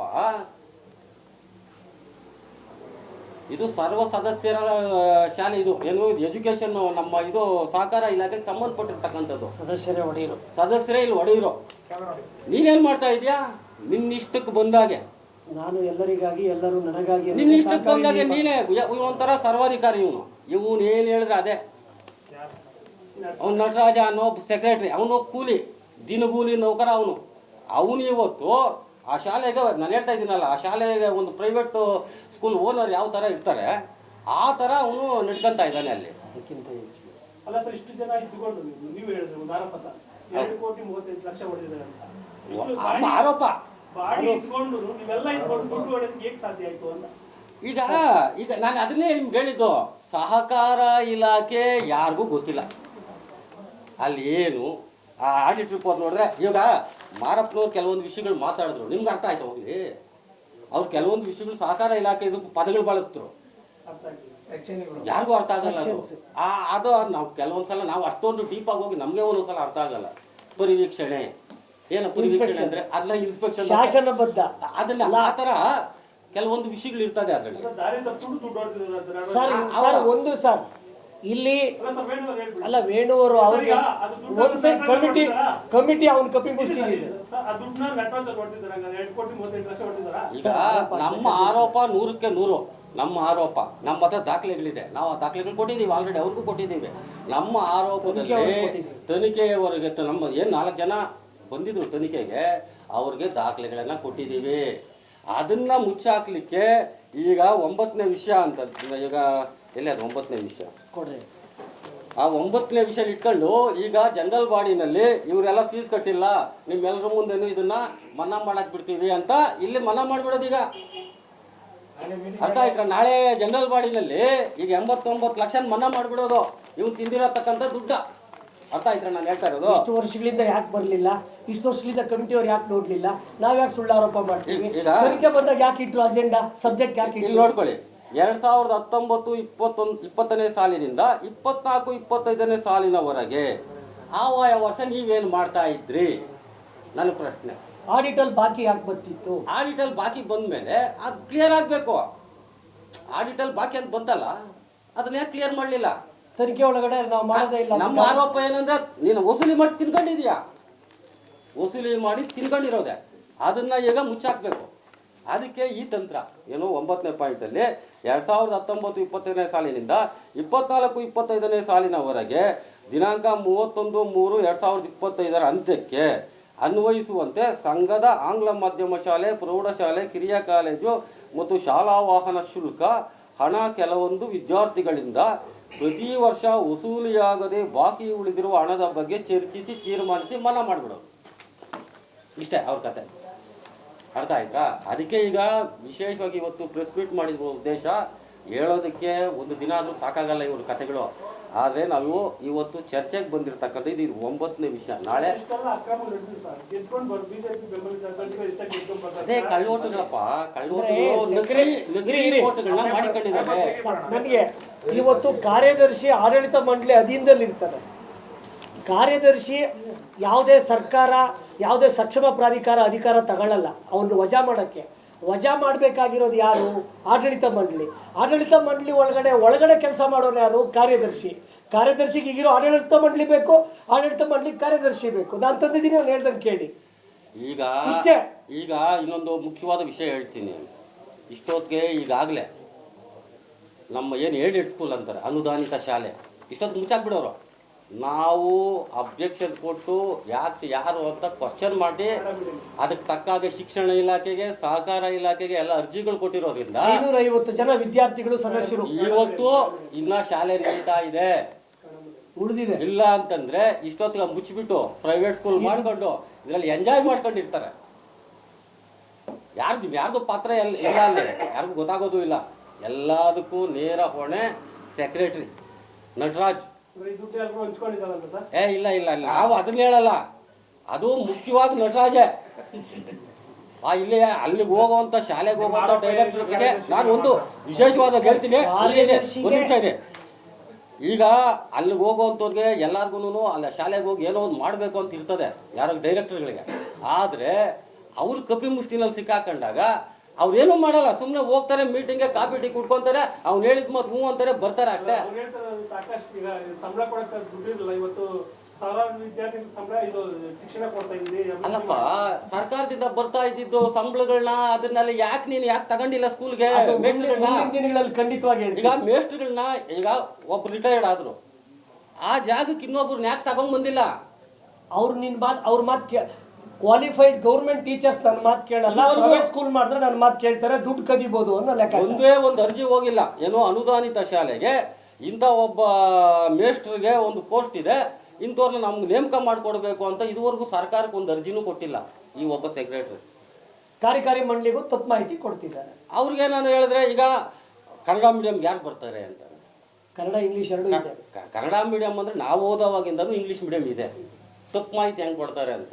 ಆವಾಗ ಇಂಗ್ಲೀಷ್ ಮೀಡಿಯಮ್ನ ಎ ಸೆಕ್ಷನ್ ಅನ್ನೋರು, ಸ್ವಲ್ಪ ಚೆನ್ನಾಗಿ ಓದೋ ಮಕ್ಕಳೆಲ್ಲ ಅಲ್ಲಿ ಸೇರ್ಕೊಳ್ಳೋರು. ಸ್ವಲ್ಪ ಯಾರು ಇಂಗ್ಲೀಷಲ್ಲಿ ವೀಕ್ ಆಗಿರ್ತಾರೆ ಅವರೆಲ್ಲನೂ ಬಿ ಸೆಕ್ಷನ್, ಸಿ ಸೆಕ್ಷನ್ ಅಂತ ಇತ್ತು. ಇದನ್ನ ಇವರು ಪ್ರೈವೇಟ್ ಯಾಕೆ ಮಾಡ್ಕೊಂಡಿದ್ದಾರೆ ಅಂದರೆ ದುಡ್ಡಿನ ಅರಿವು. ಈಗ ನಾವು ಓದೋವಾಗ 30 ರೂಪಾಯಿ ಇತ್ತು ಒಂದು ವರ್ಷಕ್ಕೆ, ಇವತ್ತು 22,000 ರೂಪಾಯಿ. ಇವತ್ತು 25. ಒಬ್ಬ ಬಡ ಮಕ್ಕಳಿಗೆ ಶಾಲೆಯಲ್ಲಿ ಹೆಂಗೆ ಸೇರಿಸ ಕಾನ್ವೆಂಟ್ ಈಕ್ವಲ್ ಟು ಕಾನ್ವೆಂಟ್ ತಾನೆ. ಇವರು 30-35 ತಗೊಂತಾರೆ. ಈಗ ಶಾರದಾ ಕಾನ್ವೆಂಟ್ ಇರ್ಬೋದು, ಇನ್ನೊಂದು ಕಾನ್ವೆಂಟ್ ಅವ್ರು 30-35 ತಗೊಂತಾರೆ. ಇಲ್ಲಿ 25,000 ತಗೊಂಡ್ರೆ ಈ ಪ್ರೈವೇಟ್ ತಾನೇ ಅದು. ಮಕ್ಕಳಿಗೆ ಏನು ಅನುಕೂಲ, ಬಡ ಮಕ್ಕಳಿಗೆ ಏನು ಅನುಕೂಲ ಆಗ್ತಾ ಇದೆ? ನಮ್ಮ ಉದ್ದೇಶ ಬಡ ಮಕ್ಕಳಿಗೆ ಒಳ್ಳೇದಾಗಬೇಕು. ಅಲ್ಲಿ ದುಡ್ಡನ್ನ ಅರಿವು ನೋಡಿಕೊಂಡು ದುಡ್ಡು ಕದೀತಾ ಇವರು ಆ ಸೆಕ್ರೆಟ್ರಿ ಹೇಳ್ದಂಗೆ ಆಡಳಿತ ಮಾಡಲಿಕ್ಕೆ ಹೇಳ್ತಾ ಇದೆ. ಇಷ್ಟೇ ಸಮಸ್ಯೆ. ಅದಕ್ಕೆ ಯಾರು ಹೊಣೆಗಾರ ಅಂದರೆ ನೇರವಾಗಿ ಸೆಕ್ರೆಟ್ರಿನೇ. ಯಾಕಂತಂದರೆ ಅವನಿಗೆ ಯಾರೂ ಧೈರ್ಯವಾಗಿ ಕ್ವಶನ್ ಮಾಡೋರು ಯಾರೂ ಇಲ್ಲ. ಆ ಸೋಮಶೇಖರ್ ಅನ್ನೋರು ಒಬ್ರು ಇದ್ದಾರೆ, ಆತನ ಮಾತು ಯಾರೂ ನಡೆಯೋಕ್ಕೆ ಬಿಡ್ತಾ ಇಲ್ಲ. ಇದು ದೊಡ್ಡ ಸಮಸ್ಯೆ ಆಗಿದೆ. ಕಳೆದ ಈ ಸಲ ಅಂತೂ ಜನರಲ್ ಈ ಬಾಡಿನಲ್ಲಿ ಆತನ ಪ್ರಶ್ನೆ ಕೇಳೋರು ಒಬ್ಬರು ಅದೇ ಹೇಳಿದ್ನಲ್ಲ ಸೋಮಶೇಖರ್ ಅಂತಿದ್ದಾರೆ. ಆದರೆ ಎಲ್ಲರೂ ಸೇರಿ ಆತನ ಡಮ್ಮಿ ಮಾಡಾಕ್ಬಿಟ್ಟಿದ್ದಾರೆ. ಆತನು ಇವಾಗ ಏನು ಪ್ರಶ್ನೆಗಳು ಕೇಳೋ ಮಟ್ಟದಲ್ಲಿ ಇಲ್ಲ. ಆ ರೀತಿಯಾಗಿ ಅಲ್ಲಿ ನಡ್ಕೊಂಡು ಅವನಿಗೆ ಆಪೋಸಿಟಾಗಿ ಯಾರೂ ಹೇಳಬಾರ್ದು, ಯಾರು ಸೆಕ್ರೆಟ್ರಿಗೆ. ಇಷ್ಟೆಲ್ಲ ಇದೆ. ಇದು ನಾವು ಈಗ ನಮಗೆ ಆದೇಶನೂ ಬಂದಿದೆ. ಈಗ ನಾವು ಪ್ರೆಸ್ ಮೀಟ್ ಮಾಡ್ತಾ ಇರೋ ಉದ್ದೇಶ ಎಲ್ಲ ಸದಸ್ಯರಿಗೂ ಗೊತ್ತಾಗಲಿ ಅಂತ ಅಷ್ಟೇ. ಆದರೆ ಸರ್ಕಾರದಿಂದ ಆದೇಶ ಬಂದಿದೆ, ಆ 9ನೇ ಪಾಯಿಂಟ್ನ ಬಿಟ್ಟು ನೀವು ಮಾಡಬೇಕು ಅಂತ. ಅವನೇನಾದ್ರು ಮಾಡಿದ್ರೆ ಕಂಟೆಂಪ್ಟ್ ಆಗ್ತದೆ. ನಮಗೆ ಅಧಿಕಾರಿಗಳಿಂದ ನಮ್ಗೆ ಆಲ್ರೆಡಿ ತೋರಿಸ್ತಿರೋದು ತೋರಿಸ್ತಾ ಇದೆ. ಅವ್ರಿಗೊಂದು ಕಾಪಿ ಕೊಟ್ಟಿದ್ದೀನಿ, ಇದೆ ಒರಿಜಿನಲ್ ಕಾಪಿ. ನಮ್ಗೆ ಈಗಾಗಲೇ ನಮಗೆ ಆದೇಶ ಬಂದಿದೆ, ಆಲ್ರೆಡಿ ಅವ್ರಿಗೂ ಹೋಗಿರ್ತದೆ. ಹೋಗ್ಲಿಲ್ಲ ಅಂದರೆ ನಾನೇ ಹೋಗಿ ಒಂದು ಕೊಟ್ಬಿಟ್ಟು ಬರ್ತೀನಿ ಅವ್ರಿಗೆ. ಇಲ್ಲ ಇಲ್ಲ ಇಲ್ಲ, ಅವ್ರ ಕಾಪಿ ನಮಗೆ ಕೊಟ್ಟಿದ್ದಾರೆ, ಅವ್ರಿಗೆ ಇದು ಮೇಲಲ್ಲಿ ಹಾಕಿದ್ದಾರೆ ಆ ಕಾಪಿ. ಈ 9ನೇ ಪಾಯಿಂಟನ್ನು ಇವಾಗೇನು ಇವರು ಅಕ್ರಮವಾಗಿ ಇದನ್ನು ಮನ್ನಾ ಮಾಡಿಬಿಡ್ಬೇಕು ಅಂತ 89 ಲಕ್ಷ ಚಿಲ್ಲರೆ ದುಡ್ಡನ್ನ ಮನ್ನಾ ಮಾಡ್ಬೇಕು ಅನ್ಕೊಂಡಿದ್ದಾರೆ. ಆ ದುಡ್ಡು ಆ ಪಾಯಿಂಟ್ನ ಸೇರಿಸಬಾರ್ದು ಅಂತ ನಮ್ಮ ಅಧಿಕಾರಿಗಳು ನಾವು ಅರ್ಜಿ ಕೊಟ್ಟಿದ್ವಿ. ಅಧಿಕಾರಿಗಳು ಅದನ್ನ ಇದು ಸೊಸೈಟಿ ಕಾಪಿ ನಾವು ಕೊಡಬೇಕು. ಆ ಪಾಯಿಂಟ್ನ ನೀವು ಜನರಲ್ ಬಾಡಿನಲ್ಲಿ ಇಡಬಾರ್ದು ಅಂತ ನಮಗೆ ಪ್ರಾಧಿಕಾರದಿಂದ ನಮಗೆ ಈಗಾಗಲೇ ಆರ್ಡರ್ ಮಾಡಿದ್ದಾರೆ. ಅದರಿಂದ ಅವರು ಇಡೋದಕ್ಕಾಗೋದಿಲ್ಲ ಪಾಯಿಂಟು. ಯಾಕಂದರೆ ಈಗ ತನಿಖೆ ನಡೀತಾ ಇದೆ, ಈಗಾಗಲೇ ತನಿಖೆ ನಡೀತಾ ಇರೋದ್ರಿಂದ ಇವರು ಇಷ್ಟು ವರ್ಷದ್ದು ಆಯಾ ವರ್ಷದ್ದು ಈಗ 16-17ರಲ್ಲಿ ಆಗಿದೆಯಪ್ಪ. ಆ 16-17ರಲ್ಲಿ ನಿಮ್ಮ ವಸೂಲಿ ಆಗುತ್ತೆ. ಇರಿ 16-17ರಲ್ಲಿ ನಿಮ್ಮ ಶಾಲೆ ಪ್ರಾರಂಭ ಆಯಿತು, ಪ್ರೈವೇಟ್ ಸ್ಕೂಲು ಅಂದರೆ ಈ ಆಂಗ್ಲ ಮಾಧ್ಯಮ ಶಾಲೆ. ಅದನ್ನು 16-17ರಲ್ಲಿ ವಸೂಲಿ ಆಗಲಿಲ್ಲ ತಾನೇ. ಆ ವರ್ಷನೇ ನೀವು ಜನರಲ್ ಬಾಡಿನಲ್ಲಿ ಇಡಬೇಕಾಗಿತ್ತು. ಆ ವರ್ಷದ ಅಲ್ಲೇ ಕ್ಲಿಯರ್ ಆಗಬೇಕಾಗಿತ್ತು. ಇಷ್ಟು ವರ್ಷ ಬಿಟ್ಬಿಟ್ರು, 9 ವರ್ಷ. ಈಗ ಇದಕ್ಕೆ ಇದಕ್ಕೆ ಕೆಲವೊಂದು ಅಧಿಕಾರಿಗಳ ಶಾಮೀಲು ಇದೆ ಈ ಒಂದು ಪಾಯಿಂಟ್ ಬರೋದಕ್ಕೆ. ಆಗ ಮೊನ್ನೆ ಎನ್ಕ್ವೈರಿಗೆ 4 ಜನ ಬಂದಿದ್ದರು. ಆ ಜನರಲ್ ಬಾಡಿ ಅಲ್ಲಿ ನಮ್ಮ ಎನ್ಕ್ವೈರಿನಲ್ಲಿ ಒಬ್ಬ ಅಧಿಕಾರಿ ಹೇಳ್ತಾರೆ, ನೀವು ಯಾಕೆ ಇದನ್ನೆಲ್ಲ ಜನರಲ್ ಬಾಡಿನಲ್ಲಿಟ್ಟು ಇದನ್ನ ಮನ್ನಾ ಮಾಡಿಡಬಾರ್ದು ಅಂತ ಅವರೇ ಐಡಿಯಾ ಕೊಡ್ತಾರೆ. ಆ ಅಧಿಕಾರಿ ಕೊಟ್ಟಿದ್ದಕ್ಕೆ ಇವತ್ತು ಅವನು ಮಾಡ್ತಾ ಇರೋದು. ಇಲ್ಲಾಂದರೆ ನೇರವಾಗಿ ಸಿಕ್ಕಾಕೊಳ್ಳೋರು. ಈಗ ಇದನ್ನೇನ ಮಾಡಿ ತಪ್ಪಿಸ್ಕೊಬೇಕು ಅಂತ ಹೋಗ್ತಾ ಇದ್ದಾರೆ.